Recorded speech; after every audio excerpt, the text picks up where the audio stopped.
ವಿಶೇಷವಾದ ಗೌರವವನ್ನು ಪಡೆದುಕೊಂಡು ಬಂದಿದೆ ಇದುವರೆಗೆ.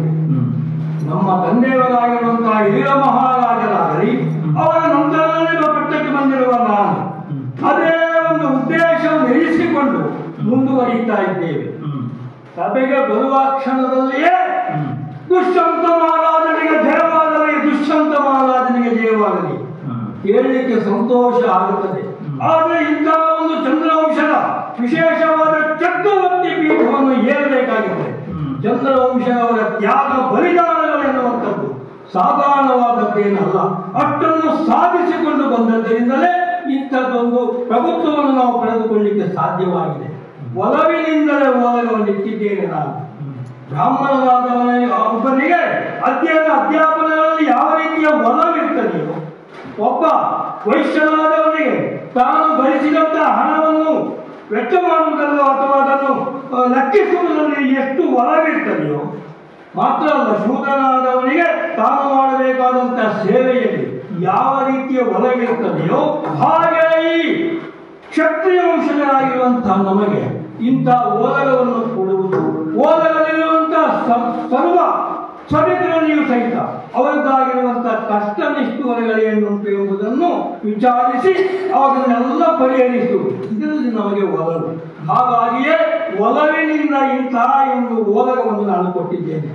ಸಭೆಯನ್ನು ಗಮನಿಸಿದರೆ ಬಹಳಷ್ಟು ಏನು ಇಲ್ಲ, ಅಥವಾ ಕುಂದುಕೊರತೆಗಳು ಉಂಟು ನಮ್ಮಲ್ಲಿ ಇಂಥದ್ದು ಅಂತ ಹೇಳುವವರ ಸಂಖ್ಯೆ ಇಲ್ಲ. ಆ ರೀತಿಯ ಪ್ರಭುತ್ವವನ್ನು ನಾವು ಸಾಧಿಸಿದ್ದೇವೆ. ಹಾಗಾದರೆ ಎಲ್ಲಿಯೂ ಯಾವುದೂ ತೊಂದರೆ ಇಲ್ಲ ಅಂತ ಆದಾಗ ನಮ್ಮ ವೈಯಕ್ತಿಕ ಬದುಕಿನ ಬಗ್ಗೆ ನಾವು ಯೋಚನೆ ಬರುವುದು. ವೈಯಕ್ತಿಕ ಬದುಕನ್ನೇ ನಾವು ಇವರಿಗಾಗಿಯೇ ತ್ಯಜಿಸಿದವರಾಗಿದ್ದೇವೆ. ಹಾಗಾದ್ರೆ ಏನೂ ಇಲ್ಲ ಅಂತ ಆದಾಗ ನಮ್ಮ ವೈಯಕ್ತಿಕ ಬದುಕು ನೆನಪಾಗ್ತದೆ. ಬಹಳ ಕಾಲ ಆಯ್ತಲ್ವ ಇವರದ್ದಾಗಿರುವಂತಹ ನೋಡುವುದರೇ ನನಗೆ ಆಗಿ ಹೋಗಿದೆ. ಹೊರತಾಗಿ ನಾನು ಬೇರೆ ಮಾಡಬೇಕಾದಂಥದ್ದೇನು ನನ್ನ ಮನಸ್ಸಿನಲ್ಲಿ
ಇದೇ ಸರಿಯಾದದ್ದು ಅಂತ ನನಗೆ ಅನ್ನಿಸಿತು.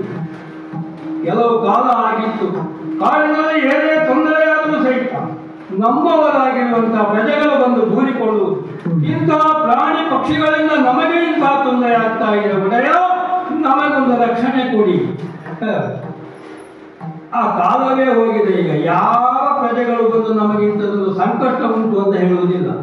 ಹಾಗಂತ ನನಗೊಂದು ಆಸಕ್ತಿ ಉಂಟು, ವನಬೇಟೆಯನ್ನು ಆಡಬೇಕು ಅಂತ ಕಾಯ್ತಾ ಇದ್ದೆ, ಯಾವತ್ತು ಬರುವುದು ಕರೆಯ ಅಂತ ಬರಲೇ ಇಲ್ಲ. ಹಾಗಾದ್ರೆ ವನಬೇಟೆ ಎಂಬುವಂಥದ್ದು ಒಂದು ವ್ಯಸನವೇ, ಅದನ್ನು ಮಹಾರಾಜರಾದವರು ಮಾಡಬಾರದು ಎಂಬಂತಹ ನಿಷಿದ್ಧವೇನೂ ಇಲ್ಲ. ಮಾಡಬಾರದು ಯಾಕೆ?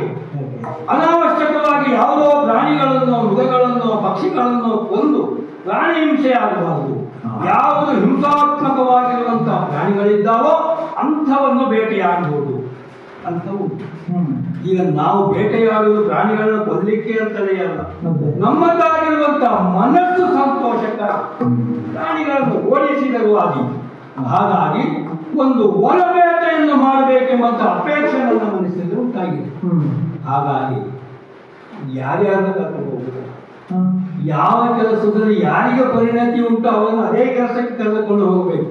ಹೊರತಾಗಿ ಯಾವುದೋ ಪರಿಣತಿ ಇದ್ದವನನ್ನು ಮತ್ಯಾವುದಕ್ಕೆ ಕರೆದುಕೊಂಡು ಹೋಗುವುದಲ್ಲ.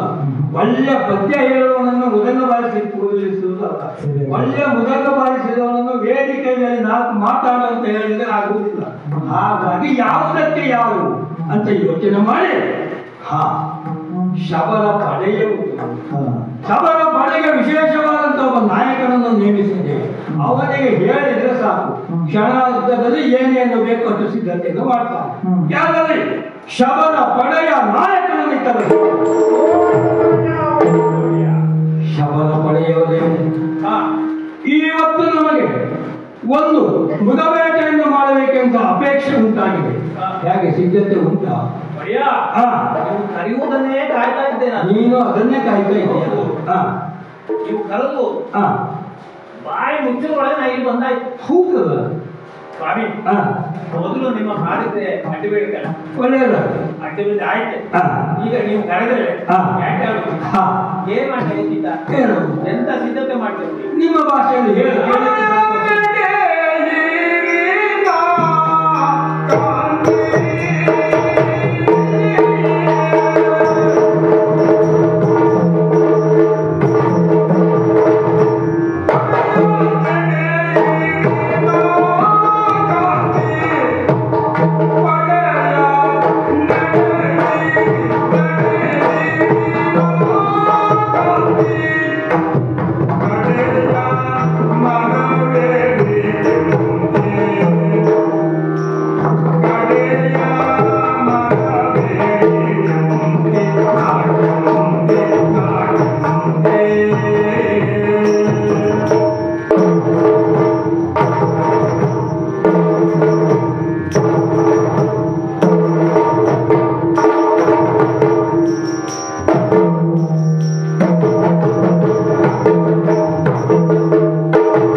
ಇದು ಹುಟ್ಟು ಪ್ರತಿಭೆ. ಹೌದು, ಇದು ಕಲ್ತ್ರೆ ಬರೋದಲ್ಲ. ಎಂತಕ್ಕೆ ಅಂದ್ರೆ ನಾವೆಲ್ಲ ತುಂಬಾ ದಿವಸ ನೋಡ್ತಾ ಇದ್ವಿ ಯಾಕೆ ನಾವು ಹೇಳಿದರೆ ಬೇಟೆ ಆಡುವ ಅಂತ ಹೇಳುವುದು ಹೇಗೆ ಎಲ್ಲ ನಿಮ್ಮನ್ನು ಹೇಳುವಾಗ ನಿಮ್ಮ ವೈಯಕ್ತಿಕ ಬೇಟೆಗಳನ್ನು ನೀವು ಆಡಿಕೊಳ್ಬಹುದು. ಮಹಾರಾಣಿಯೊಟ್ಟಿಗೆ ಆಡುವಂತಹ ಬೇಟೆ ನಿಮ್ಮೊಟ್ಟಿಗೆ ಹೋಗ್ತದೆ ನಮಗೆ ಖುಷಿಯಲ್ಲೇ. ಹಾಗಾಗಿ ನಾವೆಂತ ಮಾಡ್ತೇವೆ, ಕುಕ್ಕಡಿ ಕೆಲಸ ಮಾಡ್ತಾ ಇದ್ದೇವೆ. ಅಷ್ಟೊತ್ತಿಗೆ ನಿಮ್ಮ ಕೈ ಕೇಳ್ತೇವೆ. ಈ ಕೆಲಸ ಅಂದ್ರೆ ಬೇಟೆಗೆ ಸಂಬಂಧಪಟ್ಟ ಕೆಲಸ. ಈಗ ನೀವು ಹೇಳಿದ್ರೆ ಇದಕ್ಕೆ ಎಂತೆಂತ ಬೇಕು, ನೀವು ಏನೆಲ್ಲ ಎಲ್ಲ ತಗೊಂಡಿದ್ರೆ ಹೌದು, ಸಿದ್ಧತೆ ಆಗುವುದು ಎಲ್ಲ ಸಿದ್ಧತೆ ಉಂಟು. ಈಗ ಹೂ ಅಂದ್ರೆ ಸಾಕ, ನಮ್ಮವರೆಲ್ಲ ಸಿದ್ಧ ಆಗಿ ಬರ್ತಾರೆ. ಅವನ್ನೆಲ್ಲ ಕರ್ಕೊಂಡು ಅದಕ್ಕೆ ಎಂತೆಂತ ಬೇಕು ಎಲ್ಲ ಮೊದಲೇ ನಮಗೆ ಖುಷಿ. ಬೇಟೆ ಆಡೋದು ನೀವು ಹೇಳ್ದಂಗೆ ಬರೀ ನಾವು ಪ್ರಾಣಿಗಳನ್ನು ಕೊಲ್ಲುದಲ್ಲ, ಎಡಬಹುದಿತ್ತು, ಓಡಿಸುದಿತ್ತು, ಎಲ್ಲ ಎಂತೆಂತ ಬೇಕು ಈಗ ಮೊದಲು ಕಾಡು ಎಲ್ಲಿಂದ ಬಂದಂತ ಕಾಡು ನಾವಲ್ಲಿ ಹೋದ್ರೆ ಆ ಕಾಡಲ್ಲಿ ನಮ್ಗೆ ಜಾಗ ಎಲ್ಲೆಲ್ಲಿ ಇತ್ತು ಅಂತ ನಮ್ಗೆ ಗೊತ್ತಿಲ್ಲ. ಪ್ರಾಣಿಯ ಸೋವನ್ನು ಆಗ ನಾವು ಇಷ್ಟು ಮರ ಏರ್ಕೊಂಡ್ರೆ ಎಲ್ಲಿಂದ ಪ್ರಾಣಿ ಹೋಗುತ್ತೆ, ಎಲ್ಲಿ ಹೋಗುತ್ತೆ ಎಲ್ಲ ನೋಡ್ಕೊಂಡು ನಾವು ಮೊದಲು ತಿಳಿಸುತ್ತೆ. ಆ ಬಗ್ಗೆ ನನಗೆ ಅನುಭವ ಉಂಟು. ಅದಕ್ಕೆ ಆಮೇಲೆ ನಾವೆಂತ ಮಾಡೋದು ಕೇಳಿದ್ರೆ ಗಿಡಕ್ಕೂ ಬಲೆ, ಕೊಡು ಕತ್ತಿ ಎಲ್ಲ ಹೇಳ್ತಾ ಬರ್ತದೆ. ಇದೆಲ್ಲ ನಾನು ಒಂದು ಸಲ ನಮ್ಮ ಜನರಿಗೆಲ್ಲ ಹೇಳಿದ್ರೆ ಗಮ್ಮತ್ತೀಗ ಭಯ ಭಾರಿ ಖುಷಿ ಆಯ್ತು. ಎಷ್ಟೋ ದಿವಸದಿಂದ ನೀವು ಕರೋನೆ ಕಾಯ್ತಾ ಇತ್ತು, ಕರೆದ್ರೆ ನಾವೆಲ್ಲ ಸಿದ್ಧ ಆಯ್ತು. ಹೂ ಅಂದ್ರೆ ಎಲ್ಲರೂ ಕರ್ಕೊಂಡು ಬರ್ತೀವಿ. ನೀವು ಇಷ್ಟು ಸಿದ್ಧ ಇದ್ದೀರಿ ಅಂತ ಆದ್ರೆ ಮತ್ತೆ ತಡ ಯಾಕೆ? ಆದಷ್ಟು ಬೇಗ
ಯಾರೇ ಆದರೂ ಈ ಕಣ್ವಾಶ್ರಮದಲ್ಲಿ ಕಾಮನೆ ಕಣ್ಣನ್ನು ಅರಳಿಸಿಯೇ ನೋಡುವ ಹಾಗಿದೆ.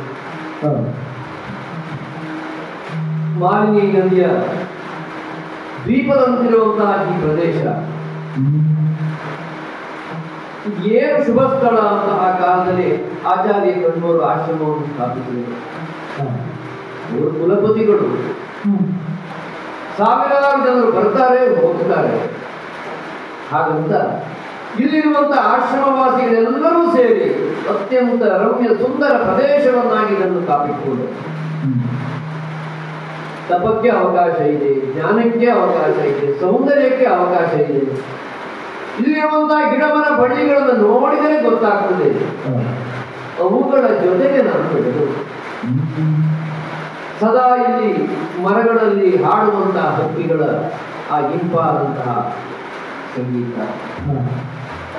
ಈ ಆಶ್ರಮ ಪ್ರದೇಶದಲ್ಲಿ ವಾಸ ಮಾಡ್ತಿರ್ತಕ್ಕಂತಹ ಹರಿಣವೇ ಮೊದಲಾದಂತಹ ಪ್ರಾಣಿಗಳು, ಇವುಗಳ ಜೊತೆಗೇ ನಾನು ಬೆಳೀತಾ ಬಂದಿರುವ ಕಾರಣಕ್ಕಾಗಿ ಒಂದು ದಿವಸವೂ ಕೂಡ ಈ ನಾನು ನೀರಿರುವಂತಹ ಈ ಬಳ್ಳಿಗಳನ್ನು ಬಿಟ್ಟು ನಾನು ಬದುಕಿದ್ದಿಲ್ಲ. ನಮ್ಮೊಡನೆ ಸ್ವಚ್ಛಂದವಾಗಿ ಆಟವಾಡುವಂತಹ ಈ ಜಿಂಕೆ ಮರಿಗಳನ್ನು ನಾನು ಬಿಟ್ಟದ್ದಿಲ್ಲ. ಈ ರೀತಿಯಲ್ಲಿ ನನ್ನನ್ನು ಗೆಜ್ಜೆ ಕಟ್ಟಿದವರು, ಹೆಜ್ಜೆ ಕಲಿಸಿದವರು ಕಣ್ವಾಶ್ರಮದ ಎಲ್ಲರೂ ನಾನು ಬೆಳೀತಾ ಬೆಳೆಯುತ್ತಾ ಬಂದ ಹಾಗೆ ಅನಸೂಯೆಯಾಗಿ ನನ್ನ ಜೊತೆ ನಡ್ಕೊಂಡವರಿದ್ದಾರೆ, ಪ್ರಿಯವು ಒದೆಯರಾಗಿ ನನ್ನ ಜೊತೆ ಮಾತನಾಡಿದವರಿದ್ದಾರೆ. ಅವರಿಂದ ನಾನು ಬದುಕಿಗೆ ಬೇಕಾದಂತಹ ಸಂಸ್ಕಾರವನ್ನು ಪಡೆದಿದ್ದೇನೆ. ಹೀಗೆ ಆಚಾರ್ಯ ಕಣ್ವರ ಬೆಳೆಸಿ ಈ ಋಷ್ಯಾಶ್ರಮದಲ್ಲಿ ತಮವನ್ನು ಓಡಿಸುವಂತಹ ಬೆಳಕಾಗಿ ನೋಡಿ ಎಷ್ಟೋ ಬಾರಿ ಹೇಳ್ತಾ ಇದ್ರು, ನಿನ್ನ ಕಣ್ಣಿನ ಕಾಂತಿಯಲ್ಲಿ ನಮ್ಮ ಆಶ್ರಮದ ತಮವೆಲ್ಲವೂ ಕೂಡ ಹೋಗ್ತದೆ ಶಕುಂತಲ. ಹಾಗೆ ಅವರ ಮುದ್ದಿನ ಮಗಳಾಗಿ ನಾನು ಆಶ್ರಮದಲ್ಲಿ ಬೆಳೆಯುತ್ತಾ ಬೆಳೆಯುತ್ತಾ ಬಂದೆ. ಆಶ್ರಮದ ಬಗ್ಗಾಗಿ ಅತೀವವಾದ ಪ್ರೀತಿಯನ್ನು ಬೆಳೆದುಕೊಂಡಿದ್ದೇನೆ. ಈ ಸುತ್ತಮುತ್ತಲ ಎಲ್ಲ ಕೈತೋಟಗಳು ನನ್ನವೇ ಎನ್ನುವ ಒಂದೇ ಒಂದು ದಿವಸ ಶಕುಂತಲೆಯನ್ನು ಕಾಣದೇ ಇದ್ದರೆ, ನೀರಿದ್ದರೂ ಬಿಸಿಲು ಇಲ್ಲದಿದ್ದರೂ ಆ ಲತೆಗಳು ಬಾಡಿ ಹೋಗ್ತವೇನೋ ಹೇಳುವಂತ ಒಂದು ಪ್ರೀತಿ ನನಗೆ ಅವುಗಳಿಗೆ. ಅವುಗಳ ಜೊತೆಗೆ ಇಲ್ಲಿರುವಂತಹ ಈ ಜಿಂಕೆ ಮರಿಗಳಿಗೆ ಇನ್ಯಾರು ಆಹಾರವನ್ನು ಕೊಟ್ಟರು ಕೂಡ ಪ್ರೀತಿ ಅಂತ ಅನಿಸುವುದಿಲ್ಲ. ಶಕುಂತಲೆಯೇ ಒಂದು ಆಹಾರವನ್ನು ಕೊಡಬೇಕು. ಹಾಗಾಗಿ ಆಶ್ರಮದ ಸುತ್ತ ಇರ್ತಕ್ಕಂಥ ಈ ಬಳ್ಳಿಗಳಿಗೆ ನೀರೆರೆಯುತ್ತ ಇಲ್ಲಿ ಸ್ವಚ್ಛಂದವಾಗಿ ಗ್ರಹಿಸುತ್ತಾ ಇರುವಂತಹ ಈ ಜಿಂಕೆಯ ಮರಿಗಳಿಗೆ ಒಂದನ್ನು ತಿನ್ನಿಸುತ್ತಾ ಇರುವಾಗ ಅದು ಏನೋ ಒಂದು ಸದ್ದು ಯಾರು ಬರ್ತಾ ಇರುವಾಗ ಕಾಣ್ತಿದ್ದಾರೆ.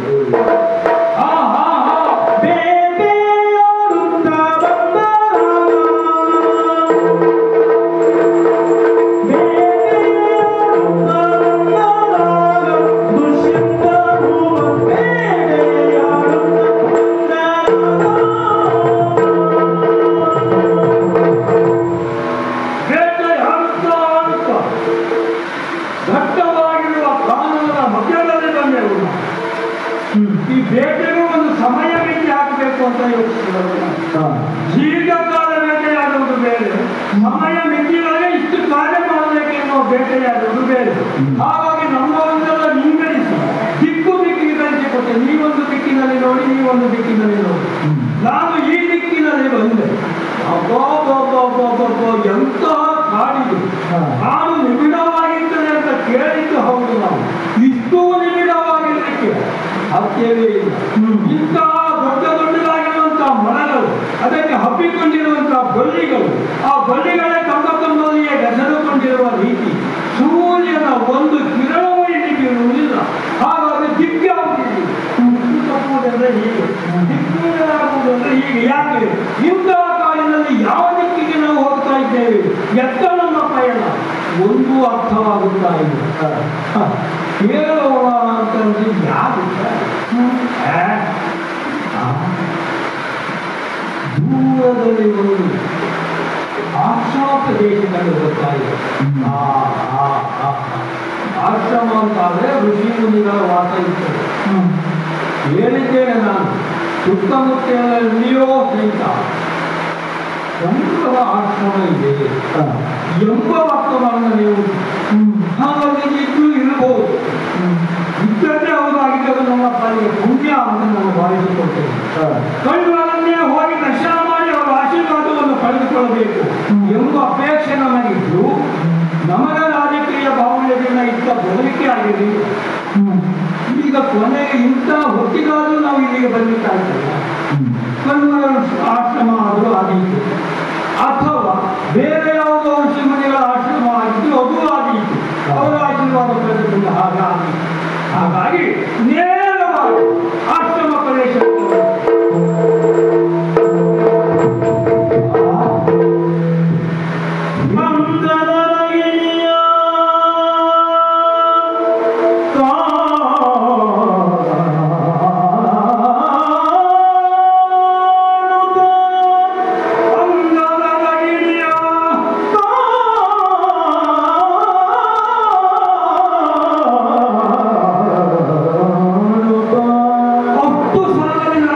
ಆಗುವುದಿಲ್ಲ.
ನಿರೀಕ್ಷೆ ಇದ್ದದ್ದೇ ಬೇರೆ, ಇಲ್ಲಿ ಕಂಡದ್ದೇ ಬೇರೆಯಾಗಿ ಹೋಯಿತು.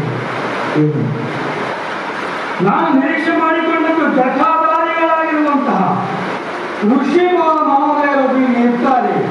ಅವರನ್ನು ಕಂಡು ನಾನು ಆಶೀರ್ವಾದ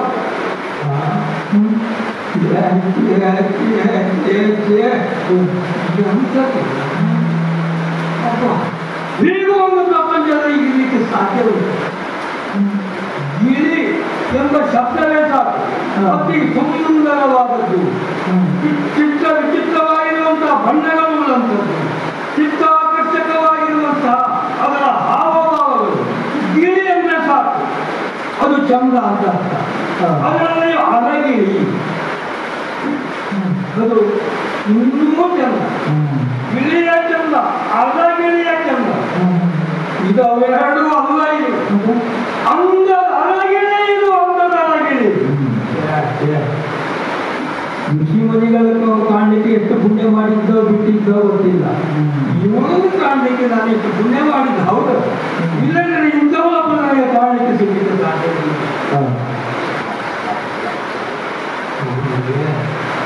ಮೇಲಿನಿಂದ ಕೆಳಗಿನವರು ಹೆಣ್ಣಿನ ಸೃಷ್ಟಿ ಇರಲ್ಲ ಹಾಗೆ. ಎಲ್ಲಿಂದ ಎಲ್ಲಿವರೆಗೆ ನೋಡಿ ಸಾಕು ಅಂತ ಅನಿಸುವುದು. ಸಣ್ಣ ಗಣಿ ಬಿಟ್ಟ ಕಣ್ಣು ಮುಚ್ಚಿದ್ರೆ ನನಗೆ ತಪ್ಪಿ ಹೋಗ್ತದೆ ಅಂತ ಅನಿಸ್ತಾ ಇದೆ. ಅಂತಹ ರೂಪ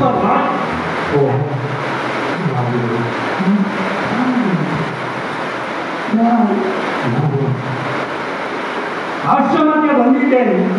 ಆಶ್ರಮಕ್ಕೆ ಸಂಬಂಧಪಟ್ಟವರಿಗೆ ಹೌದಾಗಿದೆ ಮಾತಾಡಿಸ್ತಾರೆ. ಹೌದು.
ಅರಳಿಸಿದ ಕಣ್ಣಿನಿಂದ ನೋಡುತ್ತಲೇ ಇದ್ದೇನೆ.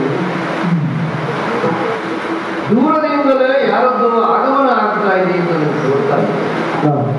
ನೇರವಾಗಿ ರಥ ನಮ್ಮ ಆಶ್ರಮದ ಮುಂಭಾಗದಲ್ಲಿ ಬಂದಿದೆ. ಅತ್ಯಂತ ಸ್ಫುರದ್ರೂಪಿಯಾದಂತಹ ಒಬ್ಬ ವ್ಯಕ್ತಿ ರಥದಿಂದ ಇಳಿದು ಈಚೆಗೆ ನಡೆದು ಬರ್ತಾ ಇದ್ದಾನೆ. ಎಷ್ಟು ಸುಂದರನಿದ್ದಾನೆ. ಈ ಹದಿವಯಸ್ಸಿನಲ್ಲಿ ಅದೆಷ್ಟೋ ರಮ್ಯ ಪ್ರಣಯ ಕಥೆಗಳನ್ನ, ಶೃಂಗಾರ ಕಥೆಗಳನ್ನ ನಮ್ಮ ಸಖಿಯರು ನನಗೆ ಹೇಳ್ತಾ ಉಂಟು. ಇನ್ನಲ್ಲ ನಾಳೆ ನಿನಗೆ ಮದುವೆ ಆಗ್ತದೆ ಶಕುಂತಲ. ಇಷ್ಟು ಚಂದ ಇರುವಂತ ನಿನ್ನನ್ನು ಒಬ್ಬ ಚಂದದ ಹುಡುಗನೇ ಮದುವೆ ಆಗ್ತಾನೆ ಅಂತ ಅವರೆಲ್ಲ ನನಗೆ ವರ್ಣನೆ ಮಾಡಿ ಮಾಡಿ ಹೇಳ್ತಾ ಇರುವಾಗ ಸುಂದರವಾದಂತ 108 ಕನಸುಗಳು ನನ್ನ ಮನಸ್ಸಿನಲ್ಲಿಯೂ ಬಂದಿತ್ತು. ಅತ್ತಿತ್ತ ನೋಡುವಾಗ ಗಗನಚುಂಬಿಯಾಗಿ ಬೆಳೆದಂತಹ ವೃಕ್ಷಗಳಿಗೆ ತಪ್ಪಿಕೊಂಡಂತ ಬಳ್ಳಿಗಳು ಶಕುಂತಲ ನಾನು ಇಲ್ಲಿದ್ದೇನೆ ಅಂತ ತೋರಿಸ್ತಾ ಇತ್ತು. ನಾನೇ ನೀರಿರದ ಬಳ್ಳಿಗಳು ವೃಕ್ಷವನ್ನು ತಪ್ಪಿ ನಿಂತಾಗ ಈ ಶಕುಂತಲೆಯು ಈ ಸಖಿಯನ್ನು ಹೇಳುವ ಹಾಗೆ ಬಣ್ಣಿಸುವಾಗ ಒಬ್ಬ ಸುಂದರ ಪುರುಷನನ್ನು ಹೊತ್ತಿಕೊಳ್ತಾಳೆ ಎನ್ನುವ ಕನಸನ್ನು ಕಾಣ್ತಾ ಇದ್ದೇನೆ. ಆ ನನ್ನ ಅಮೂರ್ತವಾದಂತಹ ಕನಸುಗಳಿಗೆ ಒಂದು ಮೂರ್ತ ಸ್ವರೂಪವಾಗಿ ಒಬ್ಬ ವ್ಯಕ್ತಿ ರಥದಿಂದ ಇಳಿದು ಬಂದನೆ. ಇದು ರಥದಿಂದ ಇಳಿದು ನಡೆದು ಬರ್ತಾ ಇರುವುದಲ್ಲ. ಹುಣ್ಣಿಮೆಯ ರಾತ್ರಿಯಲ್ಲಿ ಚಂದ್ರನೇ ಧರೆಗಿಳಿದು ಬಂದ ಹಾಗೆ. ಎಷ್ಟು ಸುಂದರನಿದ್ದಾನೆ, ನೋಡಿದರೆ ಕಣ್ಣನ್ನು ಮುಚ್ಚಬೇಕು ಅನ್ನೋದು ತೋರುವುದಿಲ್ಲ. ಬಿಟ್ಟ ಕಣ್ಣಿನಿಂದಲೇ ಒಬ್ಬ ನನ್ನ ಅಂತಹ ಸುಂದರಿ ಹೀಗೆ ಪರಪುರುಷನ ನೋಡಿದರೆ ತಪ್ಪೇ. ಅದೇ ಜೊತೆಯಲ್ಲಿರುವವರು ನನ್ನ ಸಖಿಯರೇ ಅಲ್ಲವೇ, ಅವರೇನು ತಪ್ಪು ತಿಳಿಯುವುದಿಲ್ಲ ಎನ್ನುವ ಕಾರಣಕ್ಕಾಗಿ ಮನದುಂಬಿ ಕಣ್ತುಂಬಿ ಆ ಸುಂದರ ಪುರುಷನನ್ನು ನೋಡಿದೆ. ನೋಡುತ್ತಾ ಕ್ಷಣಕಾಲ ನನ್ನನ್ನೇ ನಾನು ಮರೆತು ಬಿಟ್ಟೆ. ಈಗ ಜ್ಞಾನೋದಯವಾಗ್ತಾ ಇದೆ. ಆಚಾರ್ಯರು ಒಳಗಿಲ್ಲ, ಅನ್ಯ ಪ್ರದೇಶಕ್ಕೆ ಈಗಾಗಲೇ ನಿರ್ಗಮಿಸಿದವರಿದ್ದಾರೆ. ಆಶ್ರಮದ ಹೊಣೆಗಾರಿಕೆ ನನ್ನದ್ದು. ಕಣ್ಮರ ಇದ್ದರೆ ಕಣ್ಮರ ದೋಣಿ. ಕಣ್ಮರ ಆಶ್ರಮದಲ್ಲಿ ಇಲ್ಲದೇ ಇದ್ದಾಗ ಇಡೀ ಆಶ್ರಮದ ವ್ಯವಸ್ಥೆ ಯೋಗಕ್ಷೇಮ ನೋಡಿಕೊಳ್ಳೋದು ನಾನೇ ಅಲ್ಲದೆ, ಅತಿಥಿ ಸರ್ಕಾರ ನನ್ನದೇ ಅಲ್ಲದೆ. ಮತ್ತೆ ನಾನು ನೋಡುತ್ತಾ ಮೈ ಮಾಡ್ತಾ ಇದ್ದು ತಪ್ಪಾಗುವುದಿಲ್ಲ ನನ್ನಿಂದ. ಇದು ಮೊದಲಾಗಿ ಹೋಗಿ ನಾನು ಹೊಂದಿಸಿಕೊಂಡು ಅತಿಥಿ ಸರ್ಕಾರವನ್ನು ಮಾಡಬೇಕು. ಸ್ವಾಮಿ, ಬಹಳ ಸಂತೋಷವಾಯಿತು ಒಮ್ಮೆ ನಿಮ್ಮನ್ನು ನೋಡಿ. ಚಂದ್ರನೇ ಧರೆಗಿಳಿದು ಬಂದವ ಹಗಲಿನಲ್ಲಿ ಎನ್ನುವಾಗಿ ಪವಿತ್ರರಾಗಿ ನಾನು ಕರ್ತವ್ಯವನ್ನು ಮಾಡಲು ಹಾಗೆಲ್ಲ ಕಂಡು ನೋಡಿದರೆ ಯಾರಿಗೂ ನಿಮ್ಮ ಮಗನಿಗೆ ಮಂಟಪವಾಗುವ ಆಸೆ ಉಂಟು. ಆಶ್ರಮ ಪ್ರದೇಶವಾದ್ದರಿಂದ ಸುಸಂಸ್ಕೃತವಾಗಿ ನಾನು ನನ್ನ ಭಾವನೆಯನ್ನು ವ್ಯಕ್ತಪಡಿಸುವುದು. ನಿಮ್ಮ ದರ್ಶನದ ಮನಸ್ಸಿಗೆ ಬಹಳ ಸಂತೋಷವಾಗಿದೆ. ಇವಳಿ ಒಂದೇ ನಿಲ್ಲುವುದಲ್ಲ, ಒಳಗೆ ಬರಬೇಕು. ಅವಸರ ನಿಮಗೆ ಆಶ್ರಮವನ್ನು ಇಟ್ಟಿದ್ದೇವೆ, ಸತ್ಯವನ್ನು ಮಾಡಬೇಕು. ಬನ್ನಿ ಒಳಗಲ್ಲಿ ಒಳಗಲ್ಲಿ ಬಂದಿದ್ದೇನೆ. ನೀನು ಇಟ್ಟಿರುವಂತ ಎಲ್ಲ ಏನೇನು ನನಗೆ ನೀಡಿದ್ದೀಯ ಅಂತ ಸತ್ಕಾರಗಳನ್ನು ಮನಪೂರ್ವಕವಾಗಿ ನಾನು ಸ್ವೀಕರಿಸಿದ್ದೇನೆ. ಇಷ್ಟೆಲ್ಲ ಇನ್ನು ಕರೆಕ್ಟ್ ಮಾಡಿದ್ದು ಅವಾಗ ಏನು ಮಾಡಬೇಕು ಹೇಳಬೇಕು ಯಾಕೆ ನೀನು ಮಾತಾಡಿದ್ರೆ ಸಾಕು ನನಗೆ. ನೀನು ಮತ್ತೆ ಯಾವ ಅವಶ್ಯಕತೆ ಇಲ್ಲ, ಬಂದೆ ಅಂತ ಹೇಳಿದಲ್ಲ ಅದೇ ಸಾಕು.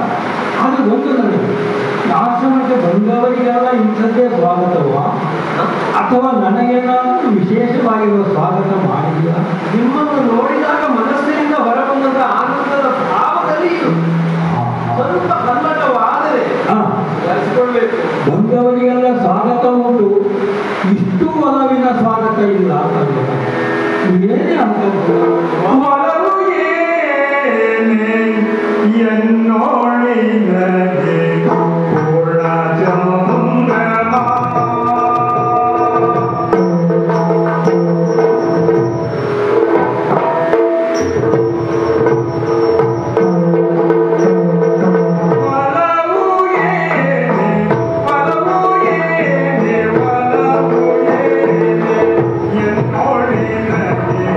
Hola.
ಪಡುವಂತಹ ಸಂಭ್ರಮ ಪಟ್ಟೆ ಅಂತ ಹೇಳಿದ್ರು.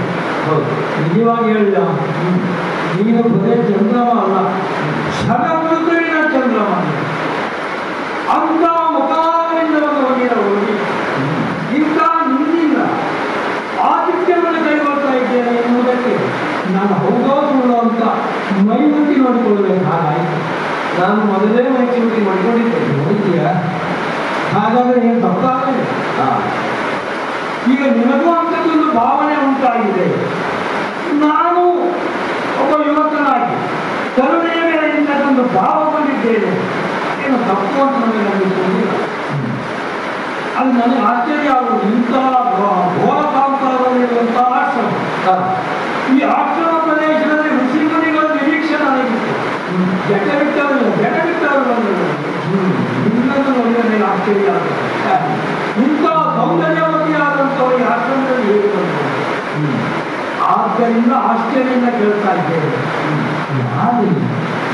ನೀನು ನನ್ನ ಇಲ್ಲಿಗೆ ಬಂದವರು ಅಥವಾ ಇಲ್ಲಿಯೇ ಇರುವಂಥವರು ಅಂತಾದ್ರೆ ನೀನು ಯಾರು ಮಾಡೋದು? ಕೇಳಿಕೆ ಯಾವುದನ್ನ ಅಗತ್ಯವೇ ಇಲ್ಲ. ಒಟ್ಟು ಮಾತಿಗೊಂದು ಮಾತು ಬೇಕು ಅಂತ ಕೇಳುವುದು. ನೀನು ಇಂಥ ಭಾವವನ್ನು ಪ್ರಕಟಿಸ್ತೀಯಾದರೆ ಕರುಣಿ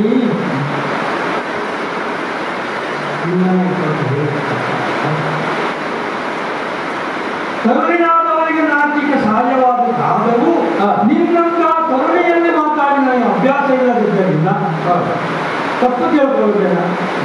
ನಿನ್ನನ್ನು ಮದುವೆ ಆಗಬೇಕೆಂಬ ಅಪೇಕ್ಷೆ. ಮಹಾನುಭಾವ ಮೇನಕ ಕಾಯಿಯೋ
ಆಶ್ರಮ ಪ್ರದೇಶದಲ್ಲಿ ನನ್ನಂತ ಯುವತಿಗೆ ಆಶ್ಚರ್ಯವೋ ಇರಬಾರ್ದಾಗಿದ್ದೀನಿ. ಯಾಕೆ? ಆಶ್ರಮದಲ್ಲಿ ತಪಸ್ಸನ್ನು ಆಚರಿಸ್ತಾ ಇರ್ತಾರೆ, ಏಕಾಗ್ರ ಚಿತ್ತರಾಗಿರ್ತಾರೆ. ಸಾಧಾರಣವಾಗಿ ಸ್ತ್ರೀಯರಲ್ಲಿ ಇದ್ದಾರೆ ಅಂತಾರೆ, ಅವರ ಏಕಾಗ್ರತೆಗೆ ಭಂಗವಾಗುವ ಸಾಧ್ಯತೆ ಇತ್ತು. ಸರ್ವಸಂಗ ಪರಿತ್ಯಾಗಿಗಳಾಗಿ ಎಲೆಮನೆಯನ್ನು ಕಟ್ಟಿಕೊಂಡಿರ್ತಕ್ಕಂಥ ಋಷಿಗಳೂ ಇದ್ದಾರೆ. ಹಾಗೆಯೇ ಸಂಸಾರಸ್ಥರಾಗಿ ಕುಲಪತಿಗಳಾದಂತಹ ಋಷಿಗಳು ಇದ್ದಾರೆ. 10,000 ಶಿಷ್ಯರನ್ನು ಹೊಂದಿದವರು ಇರ್ತಾರೆ. ಇದು ಕಣ್ವಾಶ್ರಮ. ನಾವು ಬರುವಾಗ ಆಶ್ರಮದ ಪರಿಚಯ ಆಯ್ತೋ ಏನೋ ಗೊತ್ತಿಲ್ಲ. ನಿರೀಕ್ಷೆ ಇತ್ತು ಕಣ್ಣು ಆಶ್ರಮ ಇರಬಹುದೇನೋ ಅಂತ. ಕುಲಪತಿಗಳೆನಿಸಿದವರು ಕಣ್ಣೂರು. ಹೌದು. ಹಾಗಿದ್ದಾಗ ಇದೊಂದು ಯುವತಿ ಇದ್ದರೆ ಆಶ್ಚರ್ಯ ಏನಲ್ವ? ಆಶ್ರಮದಲ್ಲಿ ಯುವತಿಯೊಬ್ಬರು ಇದ್ದರೆ ಆಶ್ಚರ್ಯ ಅಲ್ಲ. ಕಣ್ಣು ಮಹಾತ್ಮನ ಅಂತ ಅನ್ನಿಸಿಕೊಂಡವರು. ನಾನು ಕಣ್ಣೂರ ಮಗಳೇ. ಅಲ್ಲ ಕೇಳಿದ್ದಕ್ಕೆ ನಾನು ಹೇಳುವುದ ಅಲ್ಲದಿದ್ದರೆ ನಾವು ತಿಳಿದ ಹಾಗೆ ಕಣ್ಣುಗಳು ಗೃಹಸ್ಥಾಶ್ರಮಗಳಲ್ಲ. ಅಲ್ಲ, ಯಾವ ಯತಿಗಳು ಗೃಹಸ್ಥಾಶ್ರಮಗಳು ಆಗಿರಬಾರ್ದು ಅಂತ ಇಲ್ಲ. ಆದರೆ ಕಣ್ಣುಗಳ ಬಗ್ಗೆ ನಾನು ಹಾಗೆ ಕೇಳಲಿಲ್ಲ. ಗೃಹಸ್ಥಾಶ್ರಮಿಗಳಾಗದೇ ಇರುವಂತಹ ಕಣ್ಣುಗಳಿಗೆ ನೀನು ಅವರಿಗೆ ಅಂಥದ್ದೊಂದು ಉಂಟು. ಪ್ರಪಂಚದಲ್ಲಿರುವ ಎಲ್ಲರೂ ನನ್ನ ಮಕ್ಕಳು ಅಂತ ನೋಡ್ಬೋದು. ಆ ದೃಷ್ಟಿಯಲ್ಲಿ ಹೇಳಿದ್ದ ಅಥವಾ ಅವರ ಆತ್ಮ ಸಂಭವ ಇದೆ. ಬ್ರಾಹ್ಮಣರ ಹುಡುಗಿಯಾಗಿ ಕಾಣಲಿಲ್ಲ ನಾನು, ಹಾಗೆ ಕಾಣುವುದೇ ಇಲ್ಲ. ಕಣ್ಣವರ ಮಗಳೇ ಆಗಿದ್ದು ಹೂಲಾಗಿದ್ದು. ಬೇರೆ ಎಲ್ಲದಲ್ಲಿಯೂ ಹೇಳುವುದು ಹೌದಾದ್ರು ನಿನ್ನ ವರ್ಣದಲ್ಲಿ, ನಿನ್ನ ದೈಹಿಕವಾಗಿರುವಂತಹ ನಿನ್ನ ನಿಲುವುಗಳಲ್ಲಿ ಬ್ರಾಹ್ಮಣ ಅಂತ ಕಾಣುವುದಿಲ್ಲ. ಅಥವಾ ನಮ್ಮ ಊಹೆ, ನಮ್ಮ ತರ್ಕ ಸರಿಯೇ ಇದೆ. ನಾನು ಹೇಳಿದ ನಾನು ಕಣ್ಣವರ ನೇರ ಮಗಳಲ್ಲ, ಅವರ ಸಾಕುವುದು. ಸಾಕು ಅಂತ ಅನ್ನಿಸಿಕೊಂಡ ಮಗಳಲ್ಲ, ಅವಳು ಸಾಕಿದ ಮಗಳು. ಮಹಾನುಭಾವ, ಈ ಕಣ್ವಾಶ್ರಮದಲ್ಲಿ ನಾನು ಹುಟ್ಟಿ ಬೆಳೆದು ಕಣ್ಣವರ ಮಗಳೇ ಎನಿಸಿದ್ದೇನೆ. ಬಹಳಷ್ಟು ಮಂದಿಗೆ ನನ್ನ ಪೂರ್ವೋತ್ತರಗಳ ಗೊತ್ತಿಲ್ಲ. ಎಲ್ಲರಿಗೂ ಎಲ್ಲವೂ ಗೊತ್ತಾಗಬೇಕಾಗಿಯೂ ಇಲ್ಲ. ಅದೇ ಅಗತ್ಯವೇ ಇಲ್ಲ. ಗೊತ್ತಾಗುವವರಿಗೆ ಮಾತ್ರ ಭೂಗತ ಗೊತ್ತಾಗಬೇಕು. ಗೊತ್ತಾದವರಿಗೆ ಪೂರ್ತಿ ಗೊತ್ತಾಗಲಿ. ಶಕುಂತಲ ಅಂತ ನನ್ನ ಹೆಸರು. ಬಹುಶಃ ನನ್ನಂತಹ ಒಂದು ಹೆಸರು ಇಲ್ಲಿ ಸಿಕ್ಕಲಿಕ್ಕಿಲ್ಲ. ಪ್ರತಿಯೊಂದು ಹೆಸರು ನಾವು ಬಹುಶಃ ಇಲ್ಲಿ ನನಗೆ ಮತ್ತೆ ಯಾರಿಗೂ ಶಕುಂತಲ ಎನ್ನುವಂಥ ಹೆಸರು ಇಟ್ಟಿರ್ಲಿಕ್ಕಿಲ್ಲ. ನಾನು ಕೇಳಿದ ಹಾಗೆ ಇಲ್ಲ. ಯಾಕಂದ್ರೆ ನನಗೆ ಶಕುಂತಲ ಅಂತ ಕಣ್ಣುವರು ಹೆಸರಿಸಲಿಕ್ಕೆ ಒಂದು ಕಾರಣವೂ ಇದೆ. ಬೇರೆಯವರಿಗೆಲ್ಲ ಸಿಕ್ಕಿದ ಹೆಸರು ಇರ್ತದೆ, ನಿನಗಾಗಲ್ಲ. ಒಂದು ಕಾರಣವಿದೆ ಶಕುಂತಲ ಅಂತ ಇದ್ದಾರೆ. ಏನದು ಮಹಾನುಭಾವ? ನಾನು ಅಕ್ಷರ ಸ್ವರ್ಗಲೋಕದ ಅಕ್ಷರೆಯರ ಪಟ್ಟಿಯಲ್ಲಿ ಮೇನಕ ಎನ್ನುವಂತ ಒಂದು ಹೆಸರನ್ನು ತಾವು ಕೇಳಿ ಬಂದಿರುತ್ತೆ. ಆ ಮೇನಕೆಯ ಮೇನೆಯಿಂದ ಉಳಿಸಿದವಳು ನಾನು. ಮೇನಕದ ಉಳಿಸಿದವಳು ಹೇಗದು? ಇನ್ನೊಂದು ಸಂದರ್ಭದಲ್ಲಿ ಮುಂದೆ ವಿಶ್ವಾಮಿತ್ರ ನೆನೆಸಿದ ರಾಜ ಕೌಶಿಕನ ಕಥೆಯನ್ನ ವೃತ್ತಾಂತವನ್ನು ತಾವು ಬಂದಿರಷ್ಟೇ. ಅವನ ಕಥೆ ಯಾರಿಗೂ ಗೊತ್ತಿಲ್ಲ. ಆ ಕೌಶಿಕನ ತಪೋಭಂಗವನ್ನು ಮಾಡಿಸುವ ಸಲುವಾಗಿ ದೇವೇಂದ್ರ ಮೇನಕೆಯನ್ನು ಕಳಿಸಿದ್ದ. ಮೇನಕೆ ಆ ಕೌಶಿಕನ ತಪಸ್ಸನ್ನು ವಿಚಲಿತಗೊಳಿಸುವಲ್ಲಿ ಸಫಲರೂ ಆದರು. ಆದರೆ ಅಷ್ಟಕ್ಕೆ ಮುಗಿಯಲಿಲ್ಲ. ಮುಂದೆ ಒಂದಷ್ಟು ಕಾಲ ವಿಶ್ವಾಮಿತ್ರ ಮೇನಕೆಯರು ದಾಂಪತ್ಯವನ್ನು ನಡೆಸಿದರು. ಆ ದಾಂಪತ್ಯದ ಫಲವಾಗಿ ಮುಗಿಸಿ ಬಂದವನು ನಾನು. ಬ್ರಾಹ್ಮಣರ ಮಗಳೆನಿಸಿ ನೋಡುವವರ ಕಣ್ಣಿಗೆ ಇಲ್ಲಿ ಬೆಳೆಯುತ್ತಾ ಇದ್ದೇನೆ. ಅದಕ್ಕೂ ಹಿಂದೆ ಹೋದರೆ ಒಬ್ಬ ಅಪ್ಸರೆಯ ಮಗಳಿದ್ದೇನೆ. ಅದೇ ಸಂದರ್ಭದಲ್ಲಿಯೇ ಶಾಸ್ತ್ರ ಮೂಲದಿಂದ ಹುಟ್ಟಿ ಬಂದವರೂ ಇದ್ದೇನೆ. ಅದರ ವಿಚಾರವಾಗಿ ಶಾಸ್ತ್ರ ಮೂಲವಾದಂತಹ ಈ ದೇಹ ರಚನೆ ಅಪ್ಸರೆಯ ಚಲುವು ಸಂಗಮಿಸಿದ್ರು. ಅದಕ್ಕೆ ಬ್ರಾಹ್ಮಣರಿಗೆ ಕಾಣುವುದಿಲ್ಲ ಮಹಾನುಭಾವ. ಹಾಗೆ ನಾನು ಹುಟ್ಟಿದಂತಹ ಸಂದರ್ಭದಲ್ಲಿ ತಾನು ಕೌಶಿಕರ ತಪಸ್ಸನ್ನು ಭಂಗ ಮಾಡಲಿಕ್ಕೆ ಬಂದಂತ ಉದ್ದೇಶ ಸಾಫಲ್ಯ ಆಯಿತು ಅಂತ ಹೇಳಿ ನನ್ನ ತಾಯಿ ತಿರುಗಿ ದೇವಲೋಕಕ್ಕೆ ಹೊರಟರು. ದೇವಲೋಕಕ್ಕೆ ಹೋಗುವಾಗ ಯಾರೂ ಹುಟ್ಟಿದ ಕೂಸನ್ನ ಭೂಮಿ ಮೇಲೆ ನನಗೆ ಇಟ್ಟುಕೊಂಡು ಹೋಗುವಾಗಿಲ್ಲ. ಅವಳು ನನ್ನನ್ನು ಹೆಸರಿನ ಹೊತ್ತುಕೊಂಡು ಹೋಗುವುದಿಲ್ಲ. ಅದಾಗಲೇ ತಪಸ್ಸಿನಲ್ಲಿ ತಮ್ಮನ್ನು ತೊಡಗಿಸಿಕೊಂಡವರು ತಾತ್ಕಾಲಿಕವಾಗಿ ಮೇನಕೆಯಿಂದ ತಪೋಪನ್ನವನ್ನು ಹೊಂದಿದರು. ಮತ್ತೆ ಗೃಹಸ್ಥಾಶ್ರಮವನ್ನು ಪ್ರವೇಶಿಸದೇ ಇರುವ ನಿಲುವಿನ ಕಾರಣಕ್ಕಾಗಿ ತಂದೆ ವಿಶ್ವಾಮಿತ್ರರು ಹೊರಟು ಹೋದರು. ಕಾಡಿನ ಮಧ್ಯೆ ಹೊರತಾ ಇದ್ದಂತ ನನ್ನನ್ನು ಹತ್ತಿರದಲ್ಲಿ ಇದ್ದಂತ ಶಕುಂತ ಪಕ್ಷಿಗಳು ಹುಡುಕು ಆಹಾರವನ್ನು ಕೊಟ್ಟು ಪೋಷಣೆ ಮಾಡ್ತಾ ಇದ್ದವು. ಅಷ್ಟು ಹೊತ್ತಿಗೆ ಅಲ್ಲಿಗೆ ಬಂದಂತ ಕಣ್ಣಿಗೆ ನಾನು ಕಂಡಾಗ ಶಕುಂತ ಪಕ್ಷಿಗಳು ನನಗೆ ಆಹಾರವನ್ನು ಕೊಟ್ಟು ಪೋಷಣೆ ಮಾಡಿದ ಕಾರಣಕ್ಕಾಗಿ ಶಕುಂತಲ ಎನ್ನುವಂತ ಹೆಸರನ್ನು ಒಳ್ಳೆ ಹೆಸರನ್ನು ಇಟ್ಟಿದ್ದಾರೆ. ತಮ್ಮ ಆಶ್ರಮ ಪ್ರದೇಶದಲ್ಲಿ ಬೆಳಕು ಬೇಕು ಅಂತ ತೋರಿತು ಎನ್ನುವರಿಗೆ, ಬೇರೆ ಯಾರಿಗೂ ಮಕ್ಕಳು ಬೇಕೆನ್ನುವರಿಗೆ ನನ್ನನ್ನು ಕೊಡದೆ ತಮ್ಮ ಆಶ್ರಮದಲ್ಲೇ ಸಾಕಿ ಸಲಹಿಕೊಂಡು ಬಂದರು. ಹೌದು, ಆಶ್ರಮದಲ್ಲಿ ಇದ್ದವರೆಲ್ಲ ನನ್ನ ಮೇಲೆ ಪ್ರೀತಿ ಅಭಿಮಾನವನ್ನು ಇಟ್ಟು ನನ್ನನ್ನು ಬೆಳೆಸ್ತಾ ಇದ್ದಾರೆ. ಹೀಗೆ ನಾನು ಕಣ್ಮರ ಮಗಳೆನಿಸಿ ಕಣ್ಮರು ಆಶ್ರಮ ಪ್ರದೇಶದಲ್ಲಿ ಇಲ್ಲದೇ ಇದ್ದಾಗ ಯಾವೆಲ್ಲ ಕರ್ತವ್ಯಗಳನ್ನು ಮಾಡಬೇಕು ಅದನ್ನೆಲ್ಲ ಎಲ್ಲ ಮಾಡುತ್ತಾ ಈ ಪ್ರದೇಶವನ್ನು ಬ್ರಿಟಿಷರ ಹತ್ತಿರದಲ್ಲಿ ಇರುವಾಗ ನೀವು ನನ್ನ ಕೈಗೆ ಸಿಕ್ಕಿದ್ದೀರಿ. ನೀವು ಬಾಯ್ಬಿಟ್ಟು ನನ್ನಲ್ಲಿ ಹೇಳಿದ್ರಿ ನನ್ನಿಂದ ಮೋಹಿತರಾದದ್ದು ಮುಂದೆ ಲಗ್ನ ಮಾಡಿಕೊಳ್ಳಬೇಕು ಅನ್ನೋ ಅಪೇಕ್ಷೆಯಿಂದ ನೀವು ಹೇಳಿದಿರಿ. ನಾನು ನನ್ನ ಮನಸ್ಸಲ್ಲಿ ಏನು ಬಂತು ಅದನ್ನು ಶಾಬ್ದಿಕವಾಗಿ ಹೇಳಲಾರದೇ ಇದ್ದರೂ ಅತ್ಯಂತ ಓಡಾಡುತ್ತಾ ನಿಮಗೆ ಪ್ರಕಟಪಡಿಸಿದೆ. ಹೌದು, ಅದು ಒಂದು ಪರಿಚಯವನ್ನು ನಾವು ಕೇಳಿದಿರಿ. ನೀವು ಯಾರು ಗೊತ್ತಾಗ್ತಾ ಇಲ್ವಲ್ಲ.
ನಿನ್ನ ಭಾವನೆಗಳನ್ನು ಪ್ರಕಟಿಸಿ ಕೊನೆಗೆ ಒಂದು ಪ್ರಶ್ನೆ ಕೇಳಿದರೆ ಮಹಾನುಭಾವ ನೀ ಯಾರು ಎಂಬುದನ್ನು ನಾನೇನು ಸಾಧಾರಣ ಅಂತ ಭಾವಿಸಿಕೊಳ್ಳಬೇಕು.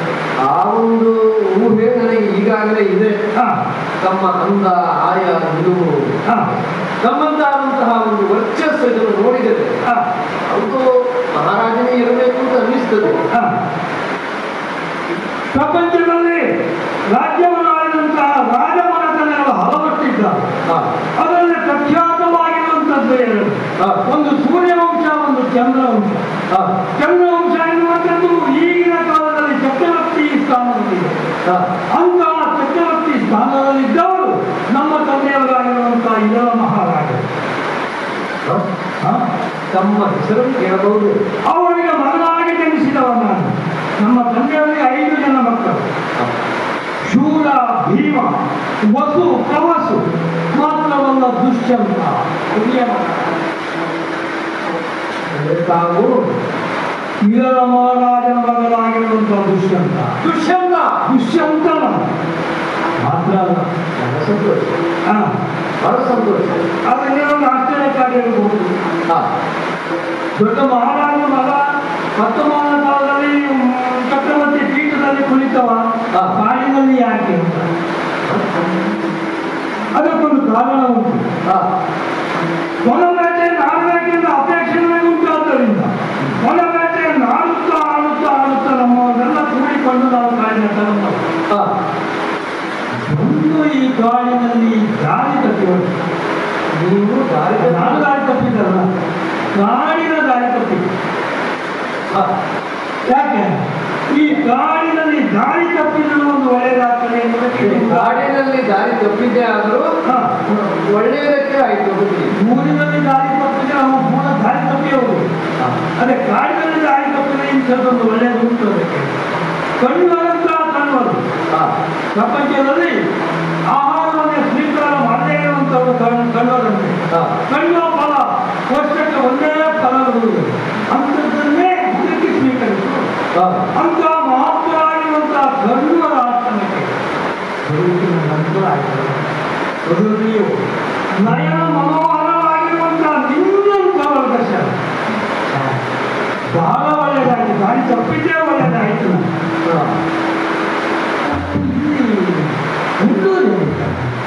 ಗಂಡವರು ಕಾರ್ಯಾರ್ಥವಾಗಿ ಆಶ್ರಮ ಪ್ರದೇಶದಲ್ಲಿ ಇಲ್ಲ, ಆದ್ದರಿಂದ ಇಲ್ಲೇ ಹೊಣೆಗಾರಿಕೆಯನ್ನು ನೆರವೇರಿಸಿ ಹೋಗಿದ್ದಾರೆ.